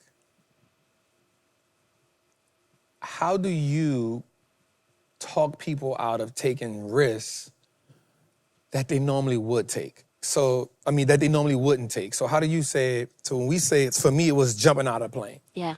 Right? And we become people who don't really want to take the risk, but we want the reward. So in a book that's titled The Risk Worth Taking, how do you talk people into taking a risk that they normally wouldn't take? I wrote the book to normalize risk. Ooh. That's the whole point. I want when people start feeling a little scared or a little afraid, they say, oh no, this is the risk we're taking. And it just becomes a normal habit. Because here's what I found. When I would teach all those people about investing, they would learn everything. They would take my class. They'd do hours and hours of simulated trades and never actually take a real trade. And so I'm like, what was the point? What did you learn all this for if you never take it? And they would just be so afraid. So if I can just teach them to give over the hump of fear, that, hey, it's okay that it's a risk, but just, have your plan. Do it smartly. There's a way to do smart risk. Then maybe they'll be more okay. So you talk about smart risk, right? And that was one of the things I liked and I appreciated about the book, like the smart risk. I always say, you gotta take calculated risk. Yeah. Like, I always say that. Why such in-depthness on that? Why not just say, man, follow your gut? Why? Gut ain't never helped nobody.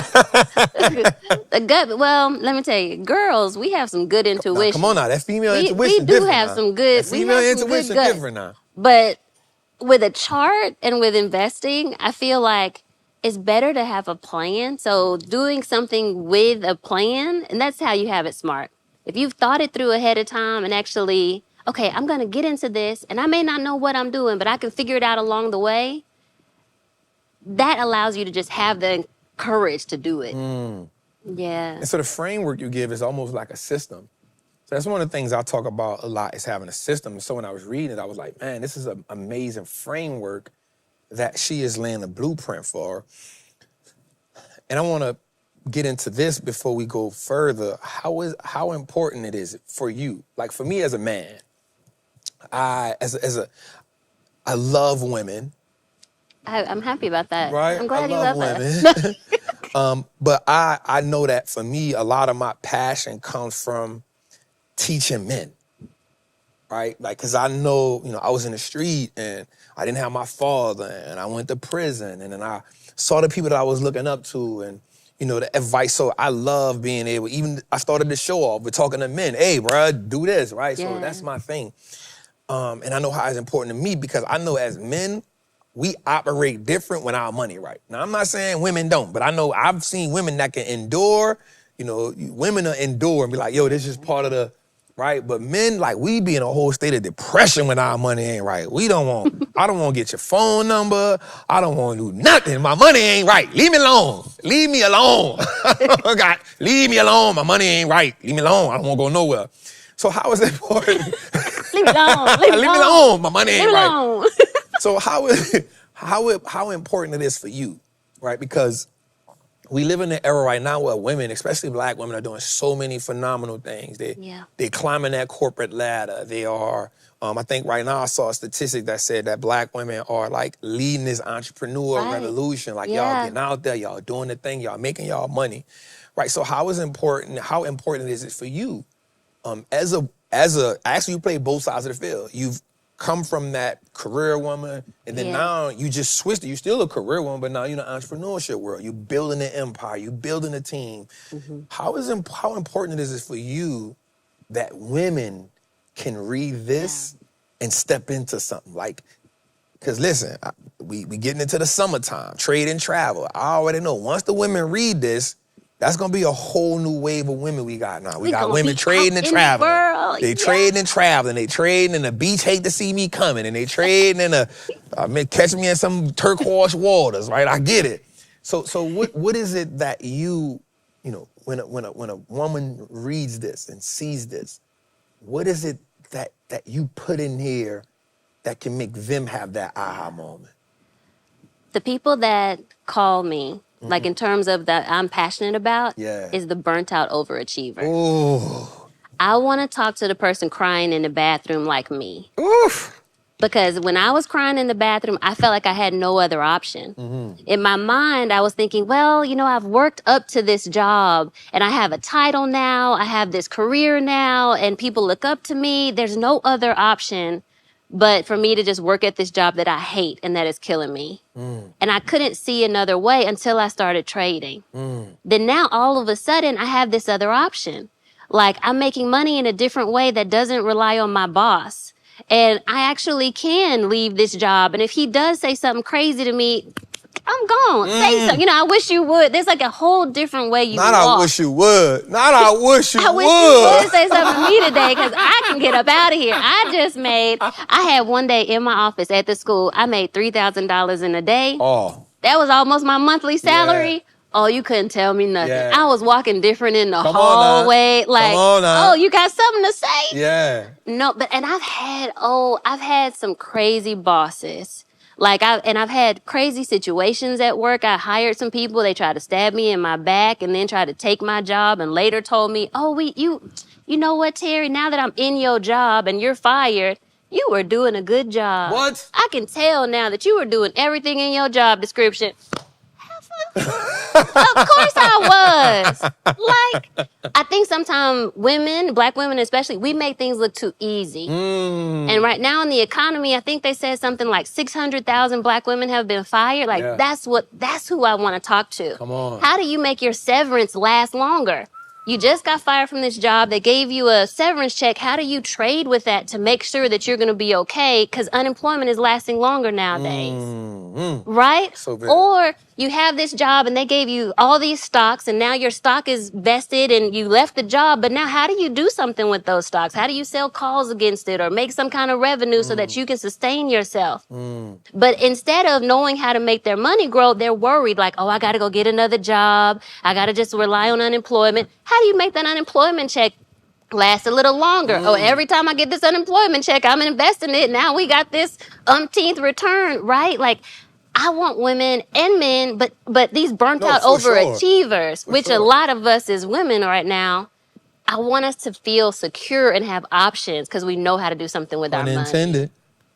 So, Yeah. the book, The Risk Worth Taking, how can they get it? It's out everywhere for pre-order right now. for pre-order. So Amazon, Barnes & Noble, black-owned bookstores, just go anywhere we got and the get QR it. code up for 'em. Yeah, We got the scan QR that. code And you for can 'em. get, I think that scans and they can get it right away. And I think it has like free shipping and everything. Come on, free shipping. So So- listen, man, if you part of my community, y'all know I don't put a lot of people in front of y'all. This is not just somebody who I know. This is somebody who I've seen do it. This is somebody who has inspired me. Terry, I appreciate you for taking the time. Come on, y'all. We're going to go get this. The Risk Worth Taking, y'all. Let's get this. Let's show her some love. All my trappers, I want y'all to get this. I want y'all to click that link. The covers inside. Come on, covers inside of it. Come on, man. Come on, man. I love it, Terry. Thank you for coming on. Thank you for spreading this with us, y'all. The Risk Worth Taking, y'all. Click that link, scan that, and get your pre-order copy now. Thank you, love. I appreciate Thank you. I love you so much. Thank you. Let's go, man. Let's get back to the show, y'all.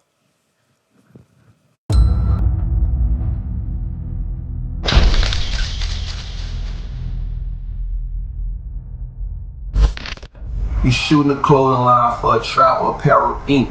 Certified brand for all certified Wall Street travel.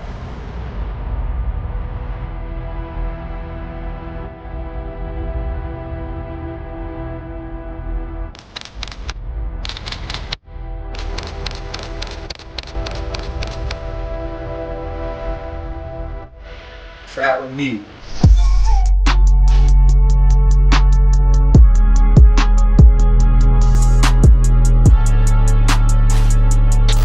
Behind the scenes, shooting the merch for Wallstreet Trap.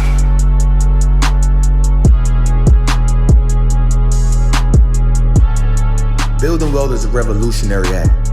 It takes commitment, sacrifice, consistency, and dedication. Trap Apparel Inc. is the brand that represents just that. True measure wealth is not just about the money, but the opportunity and freedom that you provide for those that come behind you. Trap Apparel Inc. represents that. It represents those who are willing to do the unnecessary. It's about those who are willing to commit. It's about those who are fearless when it comes to the market. It's about getting it out the market and not getting it out the mud.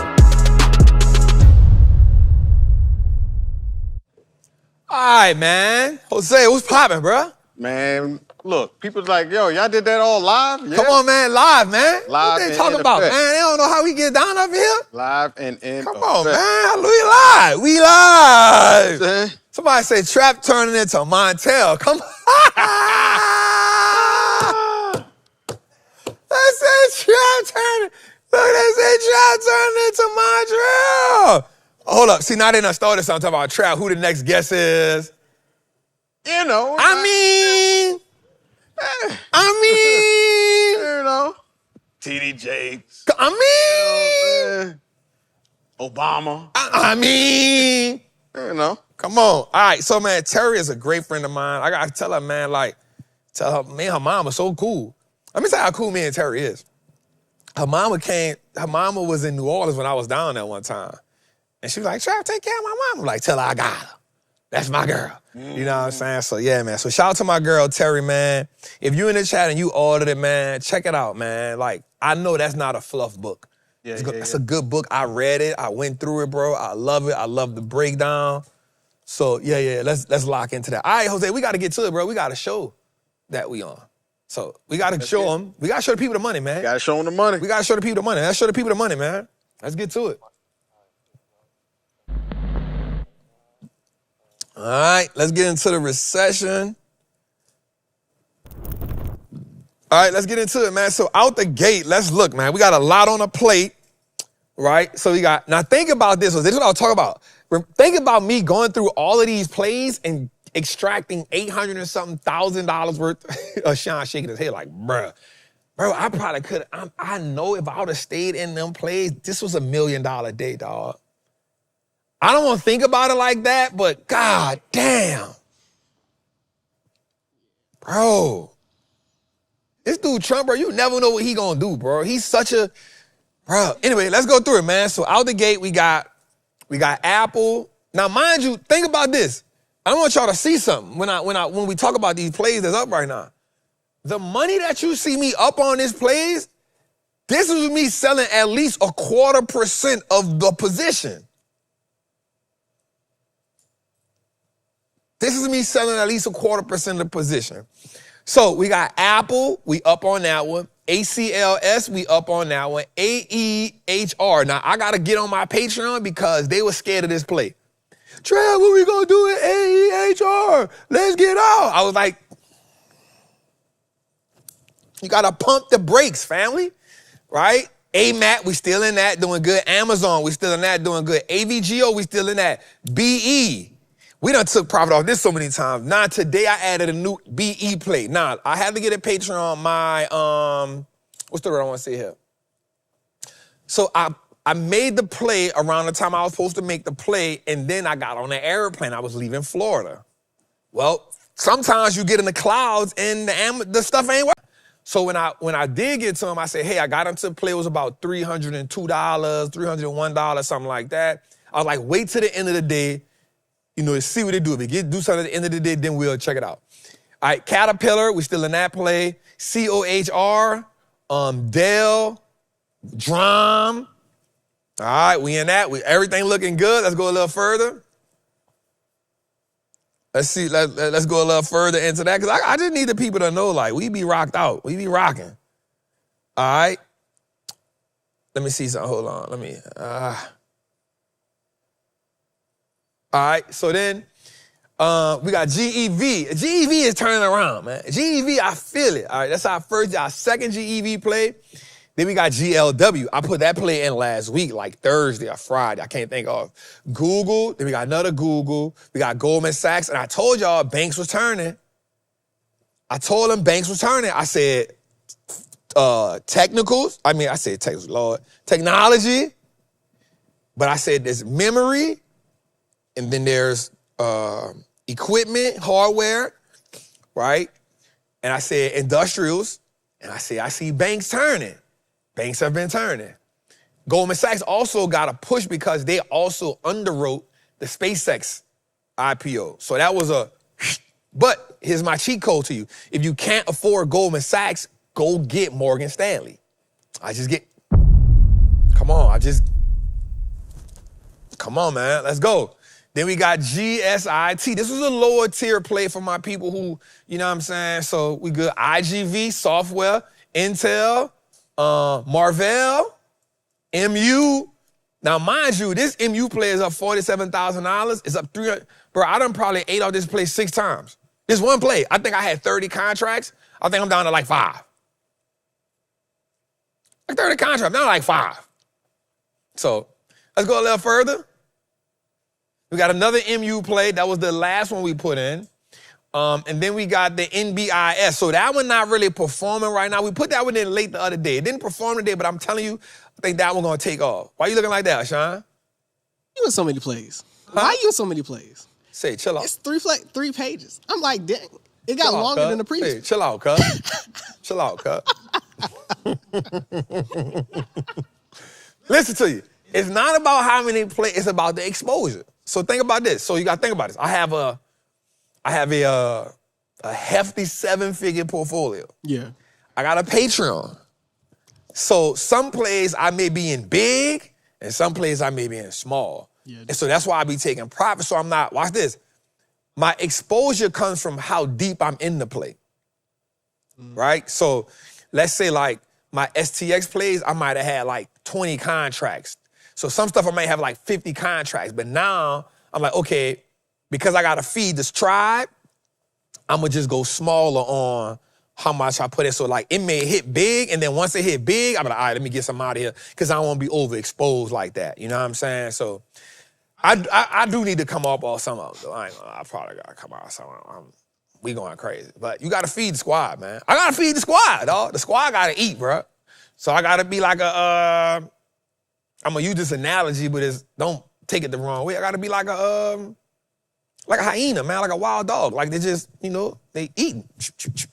Gotta go back and gotta spit it out to the squad. That's what the wild dogs do. They go hunt, they eat the food, they come back, they spit it out. I gotta hunt. I gotta make sure the squad eat, man. But they eating on their own too, though, but I gotta help the new people out. You know what I'm saying? I gotta make sure new people eat. So as we can see, everybody eating. So then we in 2 NVIDIA plays. The last one took a little time, the one we got in last week, so I'm not mad on that. Planet Labs, that was my introduction to space. They wasn't listening. I was supposed to be in 2 more plays though, ASTS and Rocket Labs. That's coming soon. So that was my 3, that was my big 3. ASTS, Rocket Labs, Planet Labs. They playing, I say, hey, this where they going at. All right, so then we got the QQQ play. Then we got the big dogs. S&DK. See, this is my top tier people right here. This is my people that's willing to put 20K in a contract. That's what S&DK is. So we got the S&DKs up there. We got the STXs up there. We got the TERs. Now, this is the one that everybody in the group, they were scared shitless. This play was down for a minute. Trav, what to do? Trav, what to do? Trav. I said, hey, calm down, grasshopper. I'm going to cut it, Trav. So here's what I went and did. I went and got on the chart. I said, listen, it's right at this support level. Here's what we're going to do. We're going to see what it do here. If it breaks the support level, we get out. If it doesn't, we good. Bro, that sucker hit the support level, drew a pin bar on it. Nah. Oh, man, Trap, you dog, hey, calm down, grasshopper. We gonna be all right. And then we got TSM. They was panicking on TSM too. And then we got WDC. So I'm heavy memory.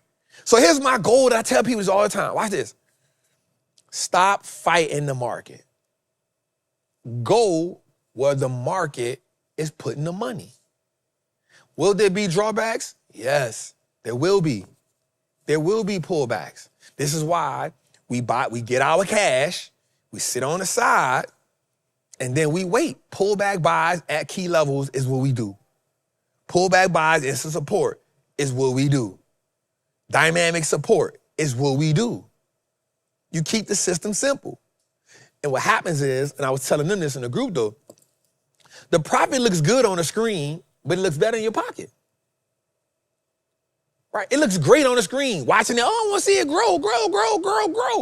But then the day coming it fall, and now you're like, man, I should have took that profit. So watch this. You don't panic when you're not overextended or not over leveraged. Right? So you're like, Trap, you're in a lot of plays. I am. But I just took $1 million out. So now if you pull back, I'm like, shit, I ain't tripping. I'm sitting on $1 million. I'm gonna let that thing fly. You feel me? Because here's what we gotta understand right now. The market is rallying, but there's still $6 trillion sitting on the side. And guess what they doing? Every time the market pull back, we gotta get it. You know why? Because greed is running that. So you gotta tell yourself, all right, I can't be greedy like them, but I can wait for these key levels and see how they respecting them. If they're respecting them, that's where I make my entries at. That's all we doing right now, bro. We not even keeping it hard. So anyway, you want to come join the Patreon? That's what we doing over here, man. We got to it. Yeah, man. So let's show them our freedom. Let's show them the freedom index. All right, this our buy and hold. Yep, let's show them our buy and hold because guess what? We take options profits to do what? Put into the buy and hold. So our freedom index look like Sean. We up 32% year to date. Come on, bro. We killing the market, Sean. Come on, Sean. The market's only up 9%, 10% probably, bro. 10%. We up 32%, Sean. And we got a mixture here. Costco, EME, Fix, ITA, MU, NVIDIA, PWR, STX, TPL. Bro, we all over here, bro. This ain't just all you we all over here. Up 32%. Year to date, this is gonna be year 4. It's 4 years in a row. We double digit beat the market, bro. At that point, bro. At that point, shout out my nigga Gucci. Shout out. All right, man, come join the Patreon, man. We got the link below. Come join the Patreon if you want to learn about, man, they had I was supposed to do, I was running late today, but we had a comment today in the Patreon. I got to shout out again. We had a lot of people kill up. I got to shout my girl, Tarsha. She said something in the Patreon that was good. She was like, I think she said something like $100,000. She said something today about her and her kid. She's like, I did this in my kid account. I did this in my account. Her kid is 13. And I'm just like, and you know, when I listen to Terry with her book, Trade and Travel, for me, when I hear Terry, I hear a black woman. And I'm going to tell y'all something that I think there's an audience that I feel that I love, but it's not. So I don't want to make my people and my audience feel like I'm not talking about them. But my audience is small when it comes to women. Like my numbers is like 65% men, 35% women, right? So, but I understand that. I understand my voice, my tone, my background. That's going to just attract men. You know what I'm saying? That's because they still like, bro, that's my brother, that's my dude, that's my, you know what I'm saying? It's kind of when women see me, it's kind of like, dang, you remind me of one of the men in my family. They need to hear you or something like that. And so when I see Terry and I see some of the other female traders, it makes me so proud because that's not naturally my audience. So representation is so key. So when I see them looking at a book, when I see her write a book called Trade and Travel, call her audience Trade and Travel, and the book is The Risk Worth Taking. In my mind, I always told her this, I'm like, there's so many, like, I don't relate to the woman who work on corporate America. I don't relate to that. I don't relate to the woman who went to college and, now again, success is success. Building wealth through the market is building wealth through the market. But when I hear Terry, I see, yep, that's her. Like, that's them. Again, like she's in the bathroom, burned out. I don't know what that feel like. To know I did everything right and this crap still ain't working. I know what it's like to be frustrated because you follow the rules and then like, bro, this ain't working. I know that, but to actually put my shoes on and be like, damn, I got up this morning, I put my dress on, I put my heels on, I got my hair right, I gotta go deal with these kids, I gotta deal with these parents, I gotta deal with these people. I don't know what that is. You know what I'm saying? I don't know what it's like to be like, damn, like going to the bathroom, you like, bro, like this is not it. If I could just make $300 a day, I can leave this job. You know what I'm saying? Like, that ain't my story. Again, people gonna relate to me because like, damn, Trap, like you break it down. I like that. I love that. I'm glad that I'm able to do that. But that book gonna be their story. Because now you read, it's kind of like me when I read like Coldest Winter Ever. Bro, the minute I saw Midnight, I was like, yep, that's me right there. I got you, my dog. I feel you. You know what I'm saying? Winter, you was the one I was chasing. So I saw myself in the book. So that's why I kept reading it. I kept reading the book because I related to the book on every form. I knew it. I remember chasing a girl. Her daddy was the big dog. I really wanted to get with her so I could get with her daddy. Her daddy got locked up. Her life went through hell. Like, I saw that. I saw Midnight. I'm like, yeah, cool. I ain't rocking with. So when you read the book becomes a representation of You know what I'm saying? So when I'm seeing a book, The Risk Worth Taking, like I remember I be talking to people about me leaving the street. I be like, bro, the reason why I'm so risk of, like I can take risk, I'm like, bro, every day I woke up, my life was on the line. Every day I woke up, my life was on the line, bro. So losing a little money that don't bother me. Like, I don't care, it's just a little money. Like, that's my attitude. But I understand. But I never was like, yo, let me make $300 a day. In my mind, I want all the money. I'm just being real. Right? So people are like, yo, if you can make $100 a day, it's nothing against that. But I don't know that story. My story is, I want all the money. They the plug, they got the work, I want the money. Give me the loot. Give me the loot. It's there. So that's why all my analogies is running a trap house. That's what I see. But imagine being somebody that went up the corporate ladder and you're like, bro, if I can make $300 a day, I probably could quit this job. You feel me? Like, yo, I made $3,000 a day. That's my monthly salary. Damn, I probably could quit this job. So somebody reading that book gonna be like, hey, this is my story. This it right here. That's why books are so cool. So, yeah, man, go get that book, man, when you get a chance, man. Like, go check that out, man. That's gonna be one of them ones. I'm proud of that queen for that, and I know the work she put in for that. And she right. I need to write me a goddamn book, man. Because she right about, you be reading these books and you be like, bro, like, I don't relate to y'all. No, I'm gonna read the information, but y'all, I really don't relate to y'all. Mm-hmm. You feel me? Like, you be like, I remember when I first got into the stock market, bro. We're gonna get back to the thing, but I remember people like The Intelligent Investor. All right, and I remember reading that book, flushing it. Like, bro, what is this? This might well be a college curriculum. Bro, I got a GED. I do not know none of this, bro.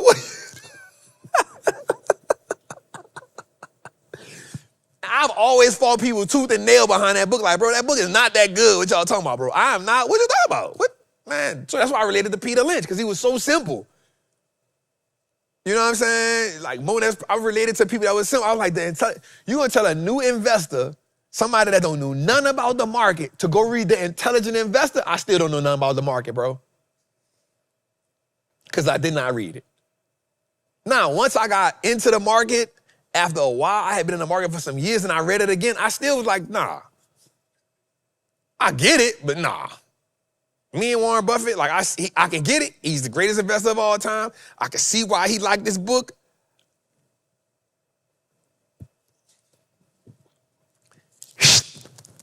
ISO. ISO. Run a new play, cuz. All right, let's get to it, man. Let's get to it. We got some information to talk to these people about, man. Come on, Jose. Why you let me go off on that tangent like that, bro? Anyway,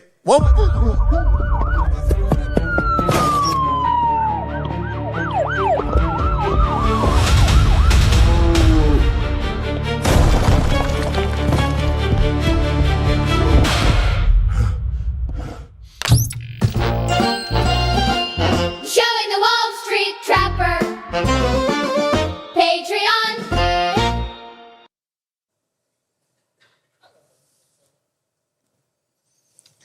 it's growing on me. Coming. They knew he was coming. It might be growing on me, y'all. It might be growing on me. It might be growing on me. Where my baby girl at, man? Stank. Where she at? Where she at? What you doing, Stank? Barefoot, everything. You own the building, baby. It's my house. You own the building, baby. Do what you want. Anyway, let's get to this information, man. Let's get to it. Jose, so people say they like the segment more than they like. The people saying they want more segments, Jose. All right, we write it down. Now, let me tell y'all something. Jose ain't gonna give him my credit. I told Jose this a long time ago. I said, bro, we need to bring people on the show. Now, you remember me telling you that? Mm-hmm. Mm-hmm. I said, hey, we need to bring people on the show, dog. Nah, it's a good look. Perfect joint. Perfect joint. Perfect way I can hold a 30-minute interview.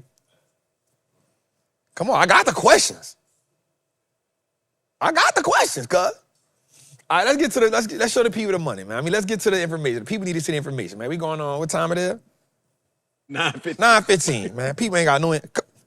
Let's go, man. Let's get to the people. Word on the street, man. Let's get to it, man. So the S&P has gained over $10 trillion in market cap since March the 30th. I want y'all to think about that. $10 trillion in market cap since March the 30th, and that's not counting exactly what it did today. Now, we already understand the market is pushing, and there are going to be some... People are saying that the new Fed is going to be tested with certain things. Now, the Fed came out today and said something on TV that I actually think is a bullish case for the market, right? Let's play that video for what the Fed said today. Kevin Walsh said something today about this could be a new productivity cycle. He said that. So let's find that video, Jose. I know we got it because I saw it. It was what we call AI in a couple of years we'll just call business, and AI is going to make almost everything cost less, and the U.S. can be a big winner, and it's a hugely exciting moment. If I were to step back for a minute, if I were the president, what I'd be worried about is a central bank that doesn't see any of that, a central bank that is stuck with models from 1978, governance from a prior period, and don't recognize we could be at the front end of a productivity boom. And if I were the president, I'd be worried that they might not see it. And they might think economic growth is somehow going to be inflationary. I think we were probably in the early innings of a structural decline in prices. Ken sees it on the front lines of real businesses. And I think if you look over the period of the next year or two, it's a pretty special moment. So I like that. I think that is... Now, I will say, he said something that's really good. He said about and I always kept saying this, I think that Jerome Powell, I think they just stuck to an old playbook, right? I don't know if we ever going to get inflation back down to 2%, right? And the reason why is because it's hard when you've printed so much money so far. It's hard when you got AI making up 90% of GDP. What does that mean? That means 90% of the revenue that's coming into America is based off the hyperscalers building AI data centers and all of these things with AI. And the reason why I think that's important is because I truly believe that we are now navigating into a different space. Right? This is a code that we're navigating into a different space. And I truly believe, I challenge everybody that watched the show to go in to watch how long did the Industrial Revolution take to get into full throttle. Right? Because history may not repeat itself, but it often rhymes. And so if you think about it, the Industrial Revolution took about a decade to really crank up to get how it wanted it going, because they had to map it out. Okay, we're going to need these steel mills and these motor plants, and so now you start building for that. And you start saying, okay, then this will create these types of jobs, and then this is the cause and this is the effect. All of that has to take. So think about it. They're just now starting to massively build these AI data centers, right? So we know once they start building that becomes the new infrastructure where we headed at. That's the revolution. We seeing robots coming. I was in a thing the other day.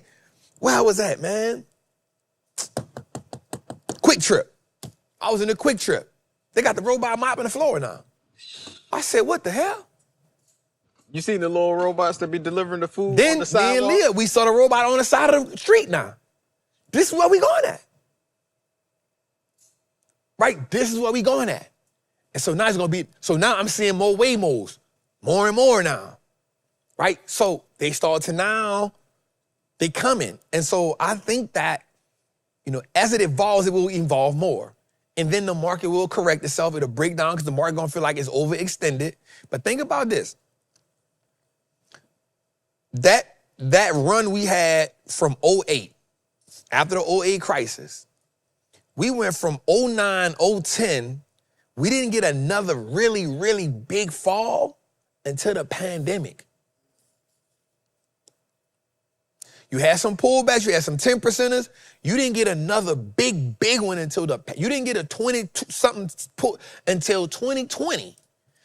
They said that was an 11-year bull market. You know how many people became super rich in them 11 years by just saying, bro, I'm in the market. I promise you, I think this is where we at. And I'm not just saying that because, oh, you heavy on stocks. No, I was heavy on stocks before. But after the pandemic, I was like, okay, like I see a run coming, you know, but you ain't, I'm gonna be honest with you. Now, somebody else can say they saw, I didn't see this in the pandemic. I saw, oh, we bounced up out of the pandemic. All right, cool, the market does this. Now we looking like, hey, once NVIDIA came with, oh, we going from chips gaming to this?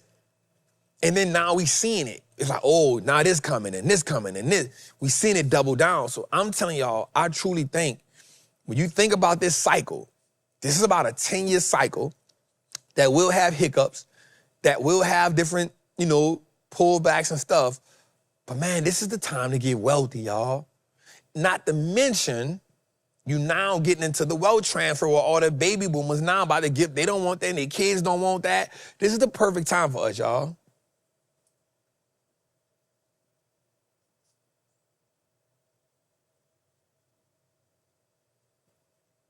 This is the perfect time for us, and all we got to do, we ahead of the curve. And I want y'all to understand this, too, before we get any further on what I got to say.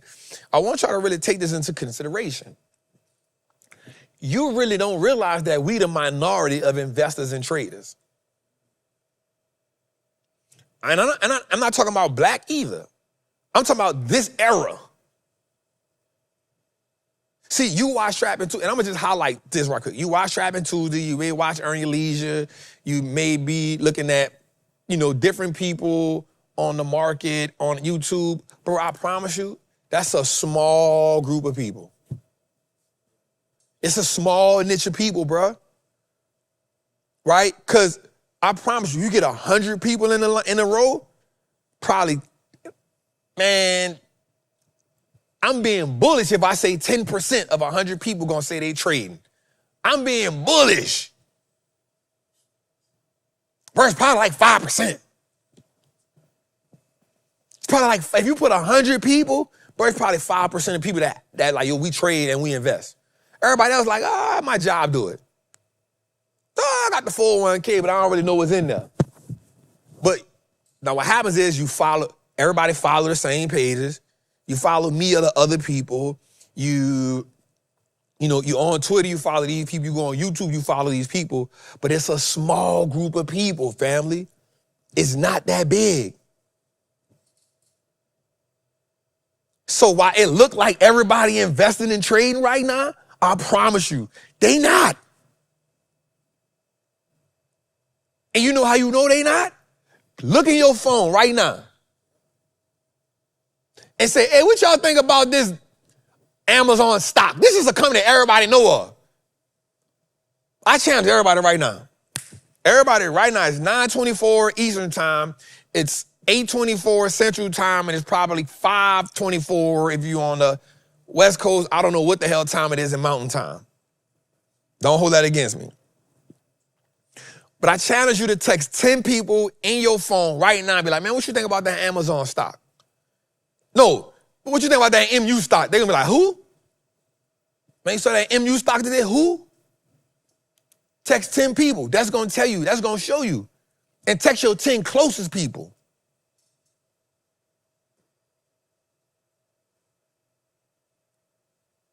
Somebody says 2 hours behind. Okay, cool. So that shows you right there how many people not in the game. So stop thinking, oh man, everybody investing. They not. They not. They confused, they struggling, and they acting like they know, but they not. So let's go a little further. I don't want to stay on that too long. All right, what really moves the market? So this was a good one I wanted y'all to see, right? So stocks aren't really driven by hype. They build on earnings, valuations, and dividends. Earnings is what they make. Valuations is the future, and then dividends. So from 1980 to 2020, these three forces powered the S&P 500 long-term gain. The 2020s boomed because earnings grew, valuations expanded, and dividends added fuel. The 2000s lagged because profits shrank, which was because of the financial crisis.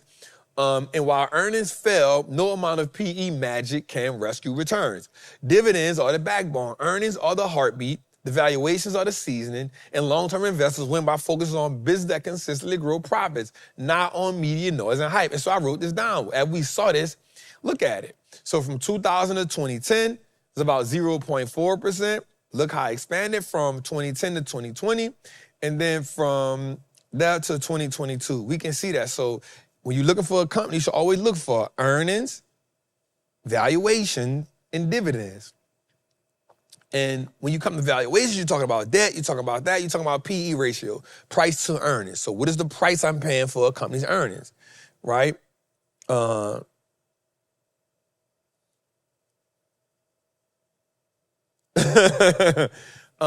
so PE ratio is the price that we paying for $1 of a company's earnings. So you see a company has 100 PE ratio. And I was telling my people, this is why it's kind of hard for Palantir right now. It's not that we haven't seen it, but they're just like, bro, I'm not paying $1 for 140. I'm not paying $147 for $1 of a company's earnings. So that's what PE ratio means, price to earnings. I'm paying this price for what they earn. And so that's why they kind of having a hard time right now. They making really good money, even though we get on Alex for being crazy, telling the people they snort coke and all that. The company is a phenomenal company. The market is having a hard time with the PE ratio right now. So pay attention to that. Let's go a little further. And shout out to my man, Andrum7304. Welcome to the investor. Salute, family. All right. So the most loved stocks, we did some research and this came from a lot of the hedge funds that's in the game right now. Here's the most loved stocks in the market right now, right? Uncle T said, I'm back locked in. What's up, T? What's happening, brother? You've been through a lot, man. Whenever you come back to the squad, bro, we rocking with you, bro. Rocking with you. All right, so Amazon, NVIDIA, Alphabet, Microsoft, Meta, Taiwan Semi, Apple, Broadcom, Micron, Visa, Avant, AMD, EchoStar, which is space, Uber, Verti, SanDisk, Revolution Medicals, ASML, Capital One, and Applied Materials. Man, I want to look at something right quick, y'all. Give me 1 second. I want to see something right quick. I didn't pay attention to this. Damn, I missed this. The only thing, sometimes when I be traveling, I be forgetting to look at stuff. Okay. This is good. I like ASML, man. I like ASML. I wanted to see what they was doing today, and I didn't get a chance to look at them. All-time highs at 1655, current price 1631. Okay. See, I'm gonna lie, right now I'm looking for things that's not hitting. I'm looking for something that maybe like fell off a little bit, that didn't really rally today like I wanted to. If you look at CIEN, it came right back on top of that, the reversal. Just looking at something right now. Give me a second, y'all. 605 is too close to that. PWR, just give me 1 second, y'all. I like that. Okay, okay, I like that, PWR, Quantum Services, I like that. Let me see. Opened up today at 7:30, got to 7:46, closed out at 7:42. The most important part of the candle is the close. It got all-time highs at 788. Might be on the lookout for that in the morning. Let me see. MVT. I know what MVT is doing. That shit running like hotcakes. Yeah, that big ass candle with that goddamn. Well, I ain't gonna lie. They do got a. If I'm looking at MVTS right now, I didn't get in it Friday because it ran like that, and I should have. I looked at it Thursday, but they got a gap fill right there. Now, if you look at the last candle on the daily, you see that wick at the top. That's a topping tail, not a bottoming tail. I'm looking at it. They can't see it. If you go to I know they can't see it. If you go on a daily chart, you'll see it. They got a topping tail on MVTS. I will wait to see. It may come back inside that gap. It may not, but they got a gap at 30.72 and they got a gap at 29.03. I know it's not on the screen, but that'll be something to really look at. That might be bad right there. Came off that top, bottom. Oh, my. All right, let's go. All right, so we can just look at that. Those are some of the most watched stocks. I'm gonna tell y'all something. When it comes to the market, man, listen, just go where the money at, man. Grasshopper, thank you for the super chat. And he hit you with the early birthday gift. You know what I'm saying? Ah, the early birthday gift. Jose, man, I was talking to my guy. Hello, King. I'm now getting online, but I wanted to make sure you got this before you got off. Happy birthday and have fun on your trip. We love you. We see you. Man, hey, bro, thank y'all, man. Thank y'all, man. If you in the Patreon, too, we also have now, we brung in Tori Simmons. She is now our client Trapper Success Manager. So we're doing orientation every Thursday in the Patreon, making sure nobody don't get left out. Also, tomorrow, if you in the Patreon, since I didn't do the class Saturday because I was with my daughter, tomorrow night, I'm going to stop waiting till Saturdays to do our class. I'm going to create a calendar. Tomorrow night, Rob, we did the Q&A. Rob, you free tomorrow night? We got to do the charting class tomorrow night in the Patreon.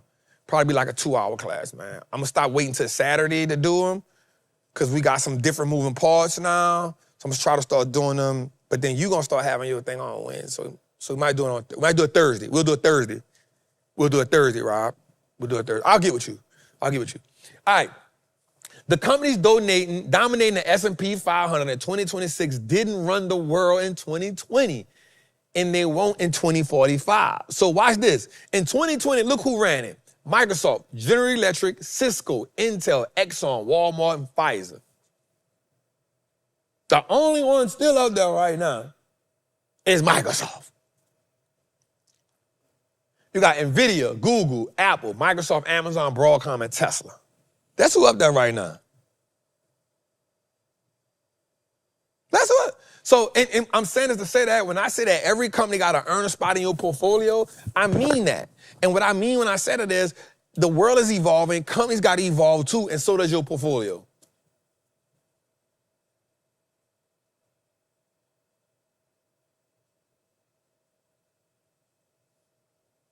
So let's go a little further, man. All right, chips are now S&P 500 largest industry. Semiconductor equipment. I need you to take a screenshot of this. This where your money be at. Semiconductor equipment, tech hardware and equipment, media entertainment, software and services, financial service, capital goods, and energy. Man, stop playing. Stop playing. Why would you be looking at anything that's not leading the market?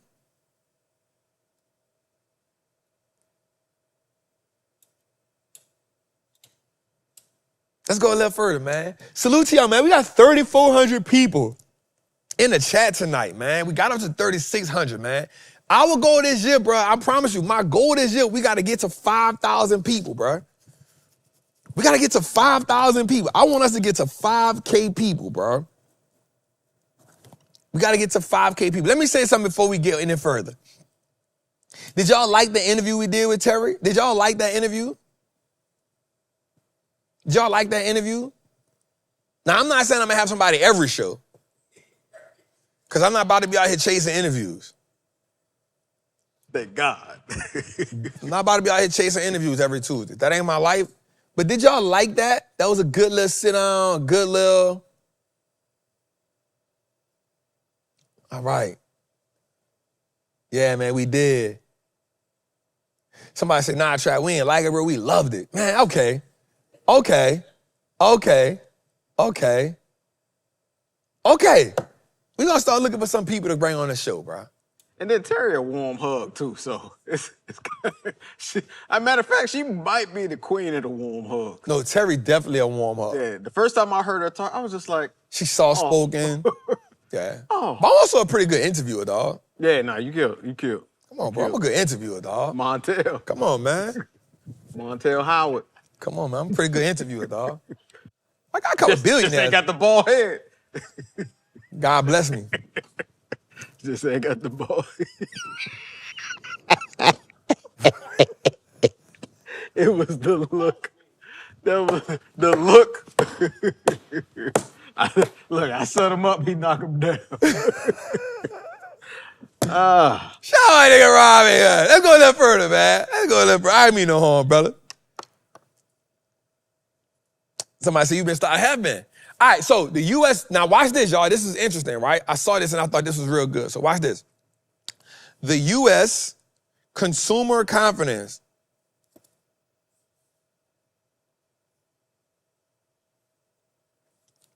Well, I gotta find it. I gotta find it.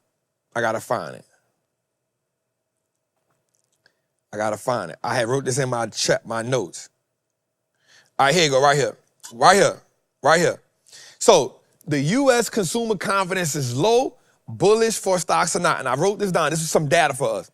The U.S. consumer confidence remains near historical lows. Ironically, that has often been a positive signal for stock market. Historically, periods of extremely weak consumer sentiment were followed by 12 strong months of returns for the S&P, with the average gains far above those recorded during peak sentiment. Why? Because markets tend to bottom when expectations and sentiment are already extremely pessimistic. Of course, sentiment alone is never enough to predict the markets, but historically, excessive pessimism has often created opportunities rather than risk for long-term investors. And that comes from J.P. Morgan.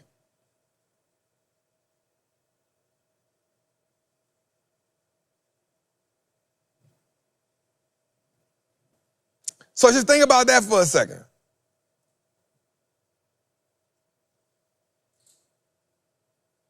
Think about that for a second. And this is why I tell you, you may think that everybody is investing in the market, but they not.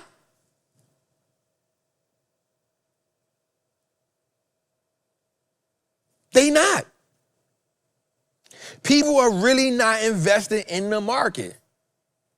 And so, look at this. Consumer confidence is low. So what does that mean?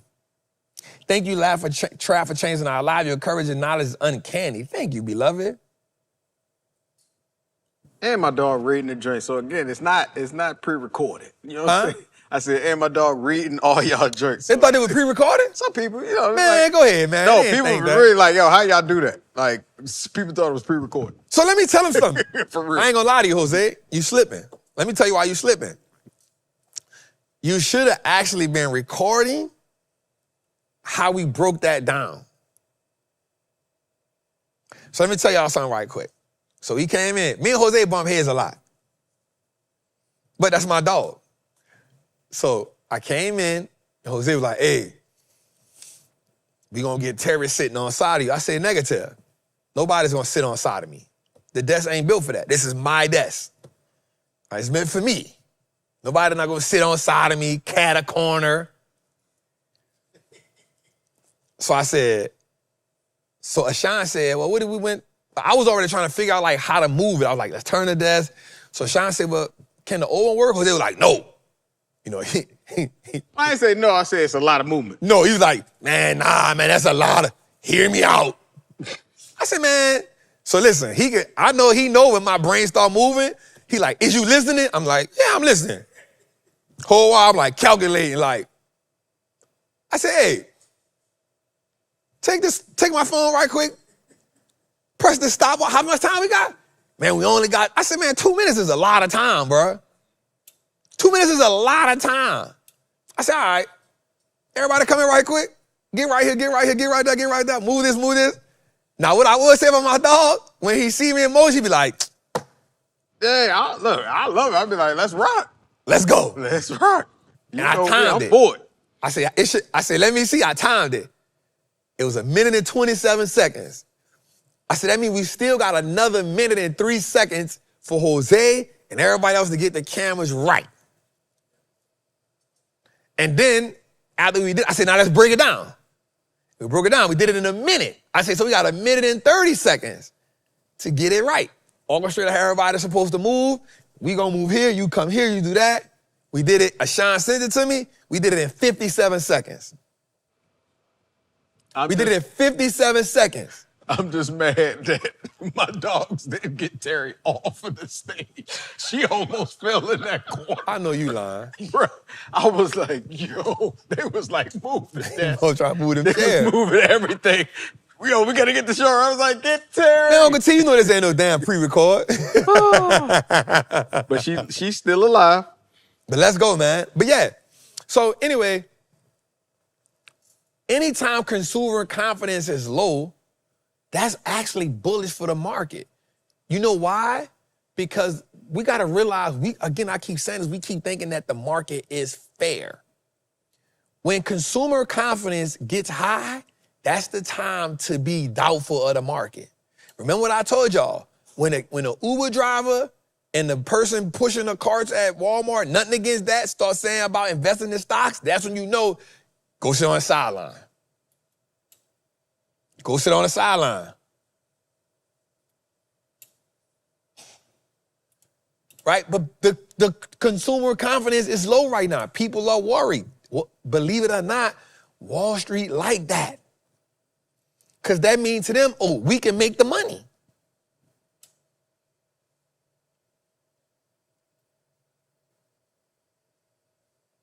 All right, let's go a little further. So this is what financial pressure looks like in America right now. 45% of Americans can't handle a $400 emergency. 73% of Americans are living paycheck to paycheck. The cost of living in the 1% pressure point for Americans. Now, let me say a caveat to the 73% of Americans living paycheck to paycheck. That don't also mean people that's like not making money. There's people who I know that are seven-figure people living paycheck to paycheck. I'm going to say in my heart of hearts, I'm going to say this, and listen to me when I say this. Listen to me when I say this, and I don't mean this in no way. Living paycheck to paycheck, I personally believe, has more to do with poor financial hygiene than it actually does the money coming to your household. Right? Now, I'm not discrediting the cost of living. I'm not discrediting none of that. But I think that, now, when I think that the 73% of Americans are living paycheck to paycheck, I think probably 43% of them are a product of their environment. I think the majority of that 73% is a product of poor financial hygiene.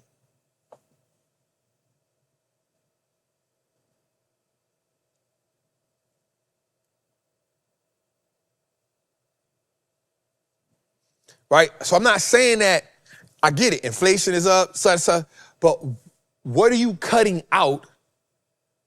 Like, are you keep on adding stuff? Or you like the Young Miami song is out right now. How many people probably bought Goyard bags that didn't need a Goyard bag? You feel what I'm saying? How many people got Gucci? And we know this because we saw during the pandemic when people who were part of that 73%, the Gucci store was wrapped around the corner. The Louis Vuitton store was wrapped around the corner. The Chanel store was wrapped around the corner. So you can't tell me all those people weren't living check to check. So I'm not saying that the check to check isn't a thing. I'm saying that I think the majority of the people that's in the 73% have bad financial hygiene. All to impress the comment section.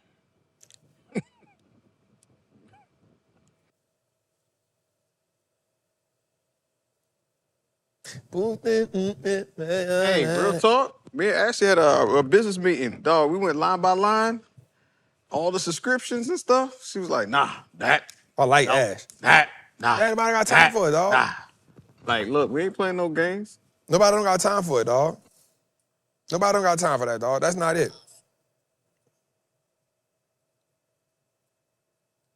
All right, let's go for it. Let's go a little further. All right, so much for only a few stocks. And this is how people be lying. And this is what I mean by they be lying. Watch this. So much for only a few stocks.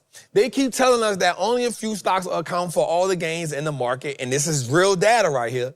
The S&P equal weighted, which the RS, which I put y'all on a while back, RSP, right? The equal-weighted index, watch this, closed at a new high today. A high last week. This is a clue that things are just fine under the surface. 6 out of 11 sectors are outperforming the S&P year to date. This isn't just a tech going up. I'm going to say that again. 6 out of 11 sectors. There's only 11 sectors. If 6 out of 11 is outperforming, that's more than what, Sean? Most. Come on, man. If I got 11 sectors and 6 of them are doing better, that's more than half. All right, Johnny had 5 apples. All right? If Johnny had 5 apples, so let's look at it. Energy, 33%. Tech, 25%. Materials, 11%. Real estate, 11%. Industrials, 11%. Consumer staples, 9.6%. The S&P, consumer staples, 9.8%. Consumer staples, 9.8%. S&P, 9.6%. That's 1, 2, 3, 4, 5, 6.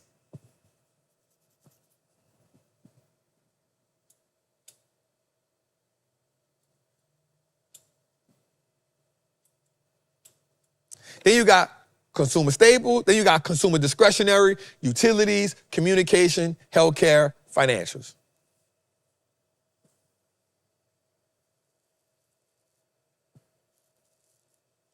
Let me say it again. Energy, 33%. Technology, 25%. Materials, 11%. Real estate, 11%. Industrials, 11%. Consumer staples, 9.8%. S&P 500, 9.6%.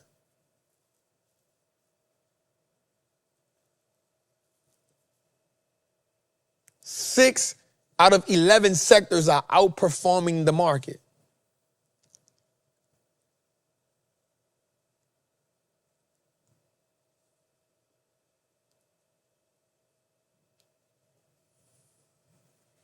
So let's stop letting them tell you that A is just technology. It's more than half. This is a broad-based rally. And the crazy part is, it's not just tech, it's technology. But here's why energy. Energy because the AI needs energy.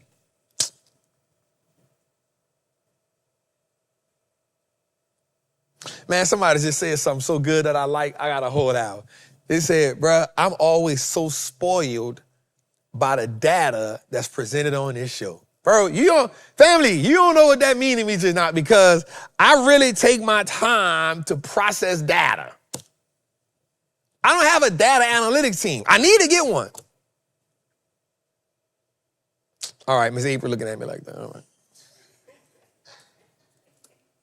You've been saying that, Jay, actually for about 2 years, too. Huh? You've been saying that for a minute. Bro, because you know why? I just got to trust that we're going to have the right data. Because I do the research on the data, and then when I give it, we align it the right way. I know what my people be needing to see. You know what I'm saying? So, but we do need a data analytics team, dog, that could just bring great data to the show, because that's what I be needing, bro.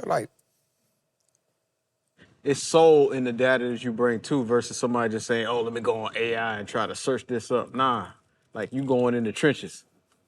All right, let me ask you a question right quick. Somebody say, no, you don't. See? That's why. You don't know if we're going to trust them like we trust you, Trap. You feel me? They don't know how to bring the data. So I do got an idea. I want to see something to y'all. I'm going to ask y'all a question. I want to do a show in the evening around 12 o'clock. It's going to piss Jose off. It's going to piss Benton off. But I want to do a live show in the evening at 12 o'clock. Starting 1 day a week, going to 3 days a week. But it won't be me.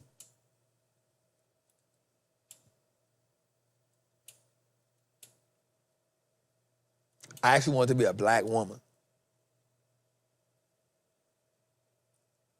I want a black woman to do a show Monday, Wednesday, Friday, 12 o'clock.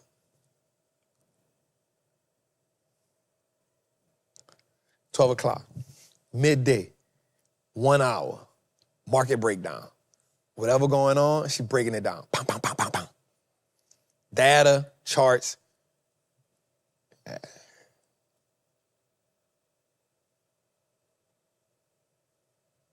That's what I want. That's what I want. And she gotta know her shit though. And I'm gonna make sure she right, cause there's a show we're not gonna leave the field, but just imagine that Monday, Wednesday, Friday, you get a black woman coming up and she got her own desk. We got the technology now. She coming in, she looking good, she easy on the eyes. Easy on the eyes. Oh, no, listen. When we look at CNBC, we don't have a lot of black women on that show. Representation. Right? So if you get a black woman on our network, you know what that's gonna do? It's gonna make the black women tune in.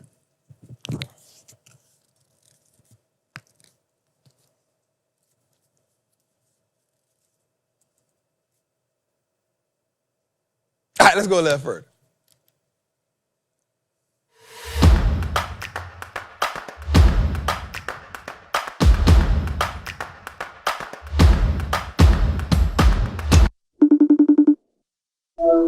It's good, Trap. It's Justin, new to the Patreon, but I'm up at the workhouse and had to ask, we got SpaceX IPO coming up June 12th.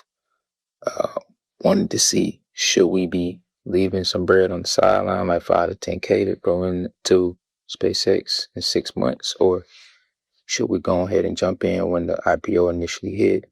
You know, they said it's going to make the next wave of millionaires, and I'm hearing all these IPOs have done crazy percentages for these large companies since they initially offered. So I wanted to see what we're doing. That's my question. Man, so I'll be honest with you, man. First of all, that's a great question. A great company is a great company.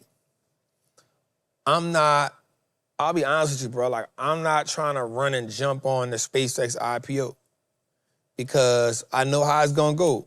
It's gonna run up, and then once them people can get liquid, they're gonna get liquid. It's gonna come back down, and then once it come back down, because you gotta think, I saw something the other day that I posted. It said that Amazon is a $2.8 trillion company that brings in $275 billion. How in the hell is SpaceX gonna be a $1.75 trillion company with $18 billion in revenue? That don't make sense to me. I'm not the smartest crayon in the box. All right? The top of my crayon kind of broke. The paper wrapped around my crayon scratched up. All right? I even got some other colors marked on my crayon. Right? I'm bruised and battered, but I'm a crayon.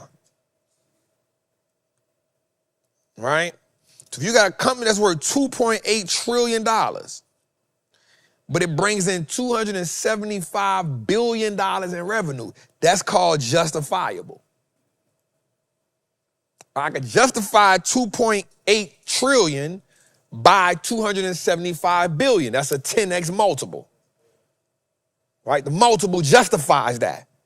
Right? So the multiple is the PE ratio. That's why this is an open loop that I just closed from earlier. We talked about earnings, we talked about multiple, and we talked about dividends. Right? So now you got a company that's about to go public at 1.75 trillion with a T to even 2 trillion with a T, but it's bringing in 18 billion in revenue. That's, watch this, that's 1,000 times the multiple. Well, you cooking right there. That means this company is way overvalued. Now, we just talked about Palantir having a 147 PE ratio, meaning the valuation of the company is 147 times worth more than the money it's bringing in. I'm not mad at that. Even though it's a good company, bringing in good money, we see what they doing. Bruh, this company is coming to the market worth $1.75 trillion. In 2025, it brung in $18 billion in revenue. Bro, I'm not about to get smoked like that. You're not about to smoke me like that. Not like that. Not like that. If it run up, I'm gonna be like, yep, cool. Because guess what?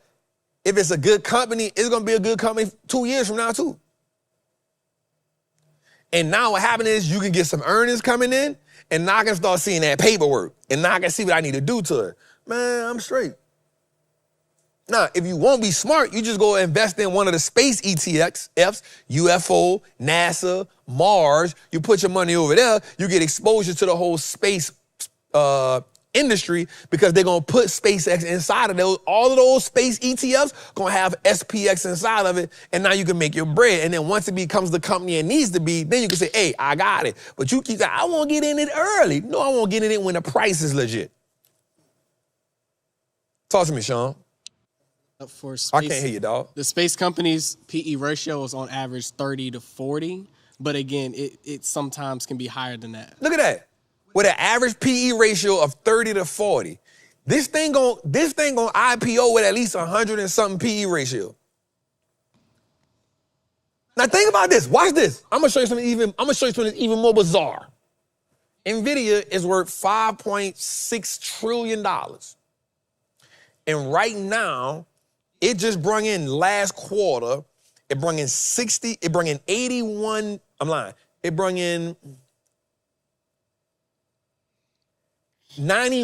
billion in revenue last quarter, right?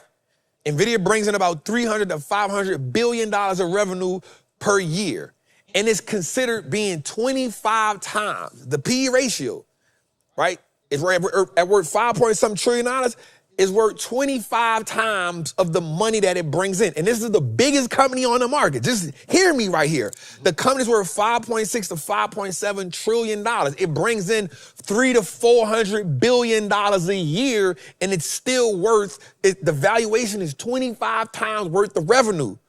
This company is worth $1.7 trillion, and it bring in $18 billion.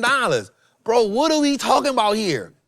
But what it does for the space is going to be phenomenal because you having one of the biggest IPOs that we ever seen before, if not the biggest. So it's going to validate the space. It's two different things right here, what I'm saying. It's going to validate the space, but now it still got to make the money. What do I mean by it's going to validate the space? It means because they going to IPO, it makes the space more important. It makes the space relevant now. Right? Why does it make the space relevant now? Well, because now they're saying, oh, well, if this company's worth $1.7 trillion and, you got to put 1 million people on Mars and then Amazon is sending people out of space and then, oh, well, we might really be going to space at some point. So now it validates the space. And I say, hey, we're going to get these, it's supposed to be cold out there. I don't know. I've never been out there. It's supposed to be cold out there. Hey, we're going to build some data centers out there. Why? Because they understand this AI stuff it's about to crank us. This AI stuff about to crank us. They need energy. They need water. The people in Georgia just use 29 million gallons of water. They got to find a way to make that work. So you know what their only option is? Hey, let's just go out of space. That's how they think. That's colonizers being colonized. But I don't want us to get sucked up in that.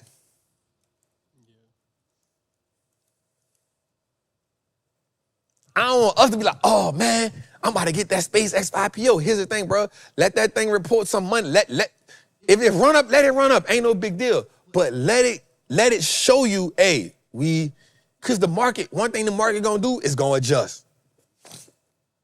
The market going to say, watch this, excuse my language, or they full of shit.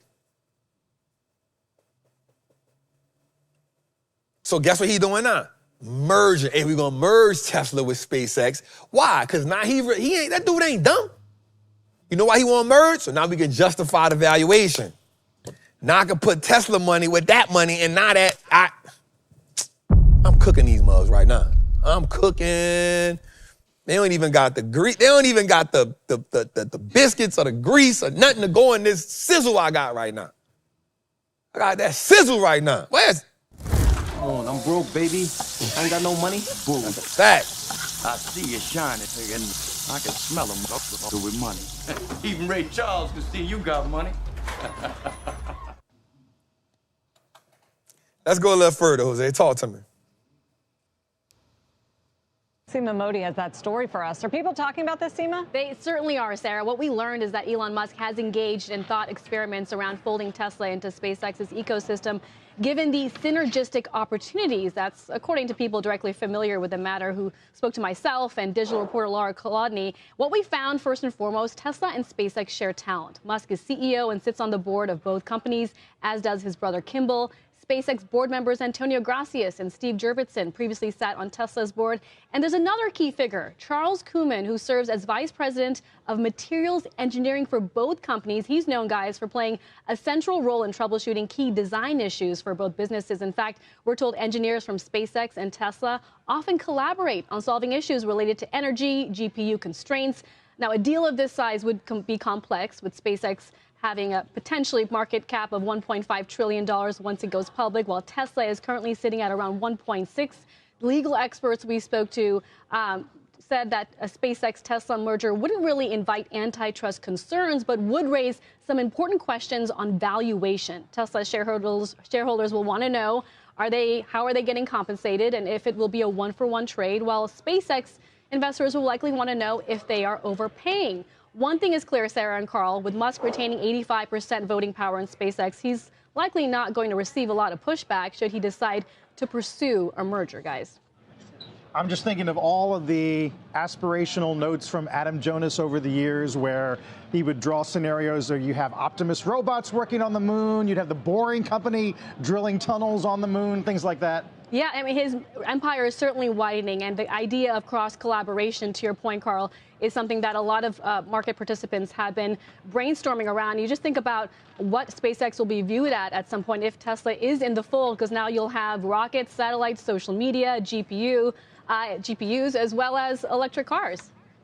I guess the question would be why? Because, right, I mean, I guess it would be for balance sheet, I mean, to use the capital, but both of them have had seemingly a good reception from investors when it comes to they have access to capital. Well, again, I think there's one area for collaboration with a lot of the engineering talent from SpaceX and Tesla already working together on troubleshooting some of the issues that they face at hand when it comes to power constraints, sourcing, compute. But the other thing is, as we saw in the S1, there are performance-based metrics that Musk must achieve in order to get that special performance bonus. He has to get the market cap of SpaceX to $7.5 trillion. A merger would get him to around $3.5 trillion. And also, of course, 1 million inhabitants on Mars. But there's that.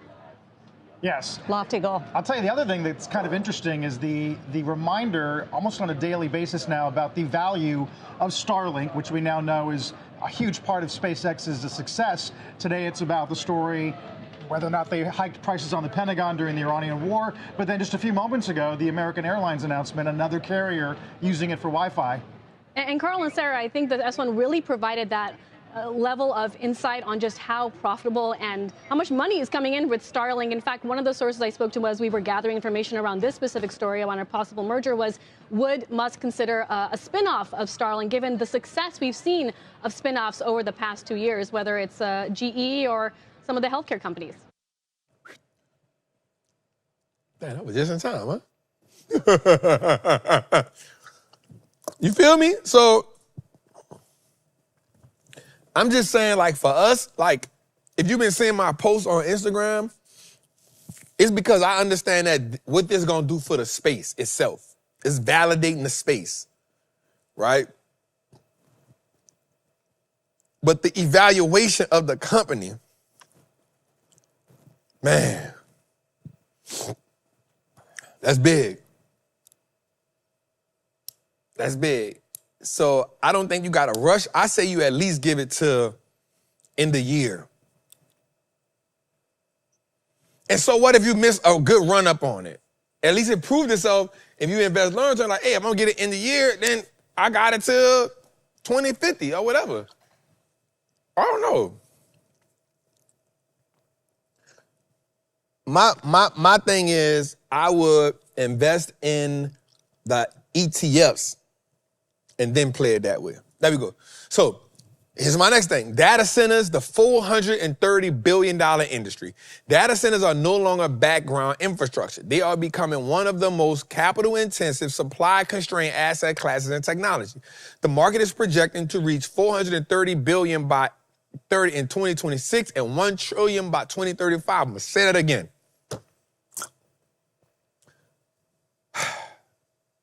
Market is projected that data centers will reach $430 billion in 2026 and $1.1 trillion in 2035. With big tech expected to expand, expected to spend $630 billion on data center capex, meaning the money they're gonna spend on data centers in 2026 alone. But the bottlenecks are moving from software infrastructure to power access, heat removal, speed capacity, and distributed compute. So what does that mean? If that's where the bottlenecks are, that's where you put your money at. Power access, heat removal, speed to capacity, and distributed compute. A bottleneck or constraint means somewhere where there's an issue at. And where there's a constraint or an issue at, those stocks go fast. You know why memory is running the way it's running? Because that's a bottleneck or a constraint. Why? Because there's only a few companies that do it. Who?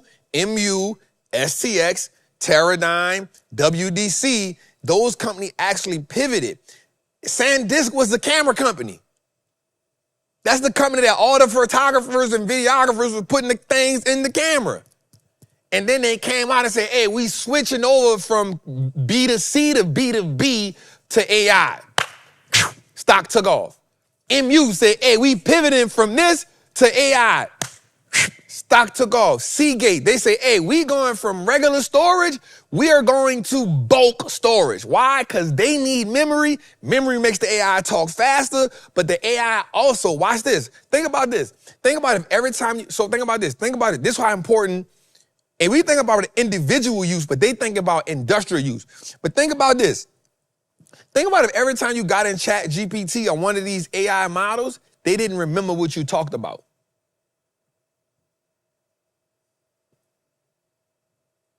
So you know Chat GPT and all these AI models are, the reason why it can answer you so fast is because when you ask a question, it stores that question, not just in your phone, but in the overall memory. So now, you know what made me think about this? One time me and Jose had a challenge, and Jose, this was like maybe a year ago.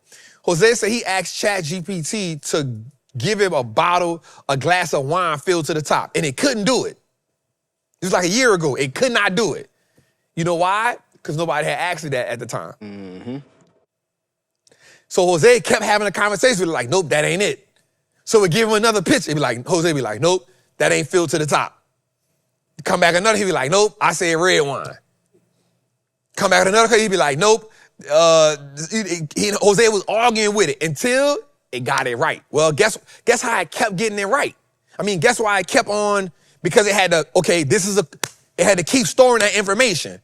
And it got to go search for it. So that's what memory and storage is. You type it in, it goes get it really, really fast. It hits the system, it go find it and bring it back to you. And then what happens is now, the more you talk to it, the more it start developing. It start, hey, mine, come on out. What's up, Trap? Whoa, I ain't tell you, what the hell? You feel what I'm saying? So that's why memory and storage is so important. Without memory and storage, it never knows who you are. It never knows where to go get the information from. It has no sense of going and getting nothing. Think about every time you use it, had to start from square one. It wouldn't be no good then. If every time you had to use it, it had to start from square one, it wouldn't be no good to you. It wouldn't know where to go get data from to bring it back to you. It wouldn't have no memory, of old stuff that people had, but it does it so fast.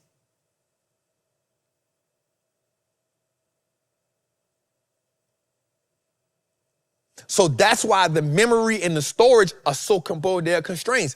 And this is why MU, this is why SanDisk, this is why Seagate, this is why Teradyne, this is why all of these companies, you got at least another 2-3 years into them. And watch this. more companies gonna start coming. Just like NVIDIA just got another competitor, somebody right now is working on how to be a company to compete with Micron. They just ain't hit the market yet.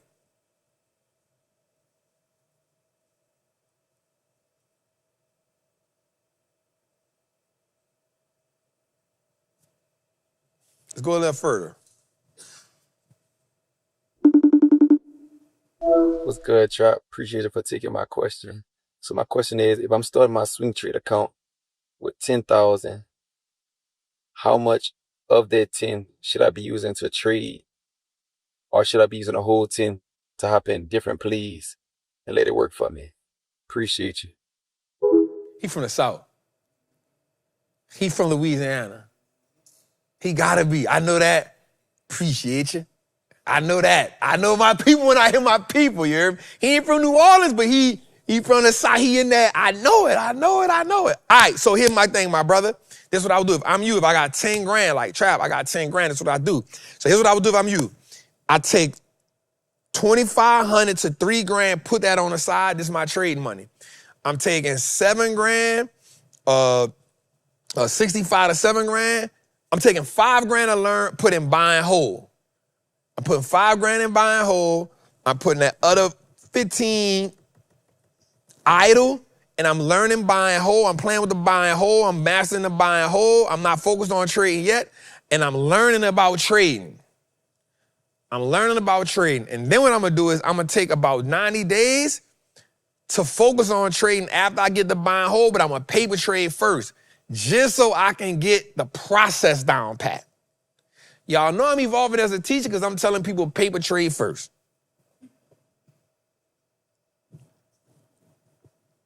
This is how you know I'm evolving as a teacher, as an educator.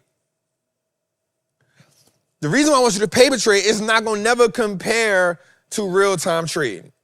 But what you can do is, I want you to start getting your process down pat, your system down pat. When I see this, I do this. When I see this, I do that. Don't go paper trade with $100,000. If you got 10,000, paper trade with 10,000. Because if you go paper trade with a dollar amount that you ain't never had before, then you ain't never been there. But if you go paper trade with $10,000, you're gonna be like, ooh. Right? So paper trade with the amount of money that you used to. And all I'm gonna say is like I want you to paper trade just so you can get your process down pat, not the feeling, because no feeling is gonna relate to it. You gotta get in the money, but you're gonna get access to be able to tap that button. And then, so once you get your process down pat, then you get your emotion down pat. Your emotion is something you're gonna be working on forever as a trader. Because there's always a dollar amount that triggers of an emotion. It just depends on what it was. For me, it was 1.5 million. Hit the button. 500,000, I ain't tripping on that. $1 million, 1.5, hit the damn button. Sell it all. Start over. Right? So you always gonna be working on your emotion forever. That's emotion psychology, you're gonna always work on that. You know what I'm saying? You'll always work on that. But if you get your processes down, it's easier to now tie that in, because now your processes keep you from being over emotional. You stick to the process, you cut.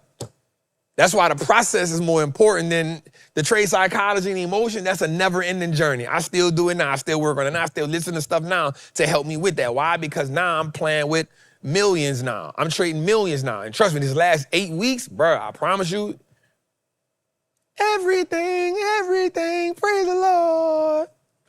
I told myself this morning, I said, God, I was on there playing, me and my daughter, we prayed before we left Florida. I said, God, man, I need you to show me what I'm doing wrong, because, man, you treat me so good right now. You treat me so good right now. Just stuff falling in place. I'm more confident in a lot of stuff. I'm seeing things clearly. I don't want the devil to get me right now. I don't want to get overconfident. I don't want to get overconfident in trading. I don't want to get overconfident in business. I don't want to get overconfident in life. When I'm like this, I'm intoxicated on life right now. That's when we open. Go on, ground me right quick. Bring me back in. Talk to me. Let's get intimate. I said that this morning. Say this moment, I left Florida. You gotta know it. You gotta know, hey, everything going good right now? Hey, let me get into you a little bit more, big homie. Cause here's why. I know when everything going good, it's easy for me to get loose. Come on, who I'm talking to us? Amen, somebody. Come on, somebody. Come on, somebody. It's easy for me to be loose when everything going good. When things tight and then where I want them to be at, it's easy for me to be strict. This ain't where I wanted to be at. I gotta do this. I'm right here. I'm right here. When things get a little loose, oh man, I could watch church from the bed today, man.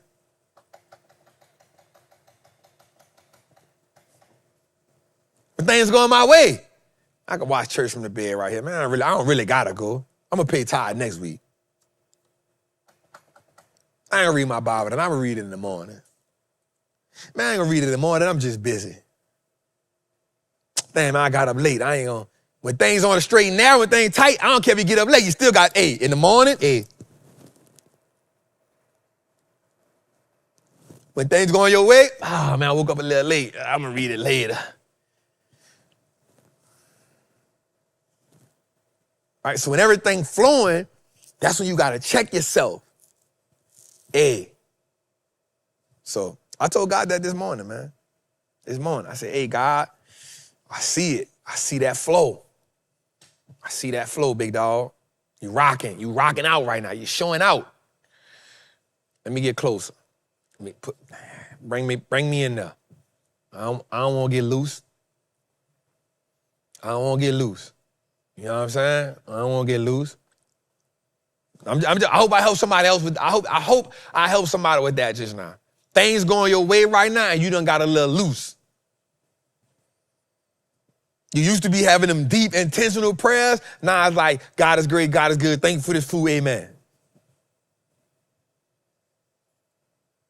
Before it was, God, I just want to thank you for everything you was doing for me. Thank you for watching over me. You're great. I don't deserve it, God. I truly don't deserve it. Thank you for watching. Watch the cook. You blessing it. You watching. You asking for everybody. Have grace over here. Watch over this person there. You actually got you there. You trying to be humility. You trying to be Mother Teresa in them prayers. Nah, it's God is great. God is good. Amen.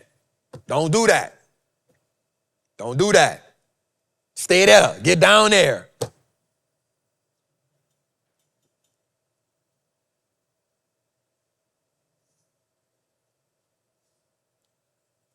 Just trying to help somebody out right now. Because God keeping score. Let's go a little further, man. Jose, this show is at 10:30, bro. We got to end the damn show. We got to end the show. We got to end the show, bro. He don't never want to end the show, man. Man, don't put another graphic up there, man. End this show, man. End this show. Let me see. End this show, man. Benton, don't you put another graphic on that screen, partner. Hey, end the show, man. It's 9:30, man. Hey, listen. Hey, listen, I love y'all. Listen, man, we had a good night tonight, man. It's 10:30. Y'all been on here a long time, man. I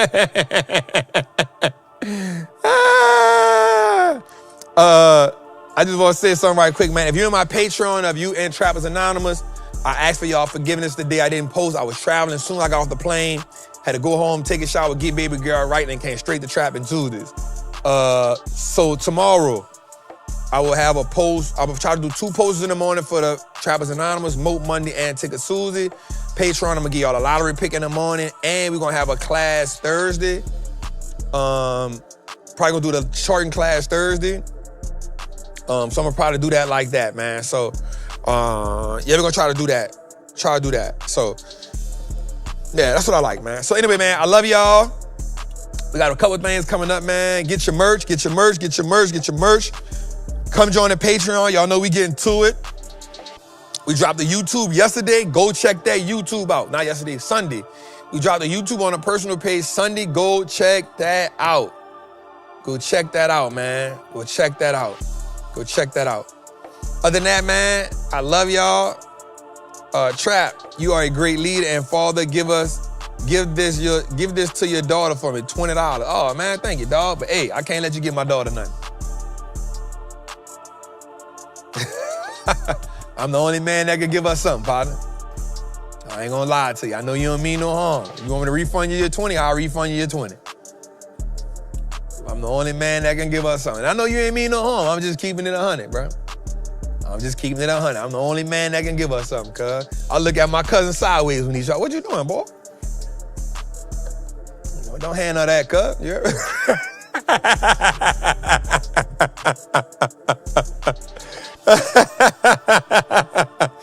All right, man. I love y'all. I appreciate y'all. Y'all have a good night. I see y'all tomorrow. Salute.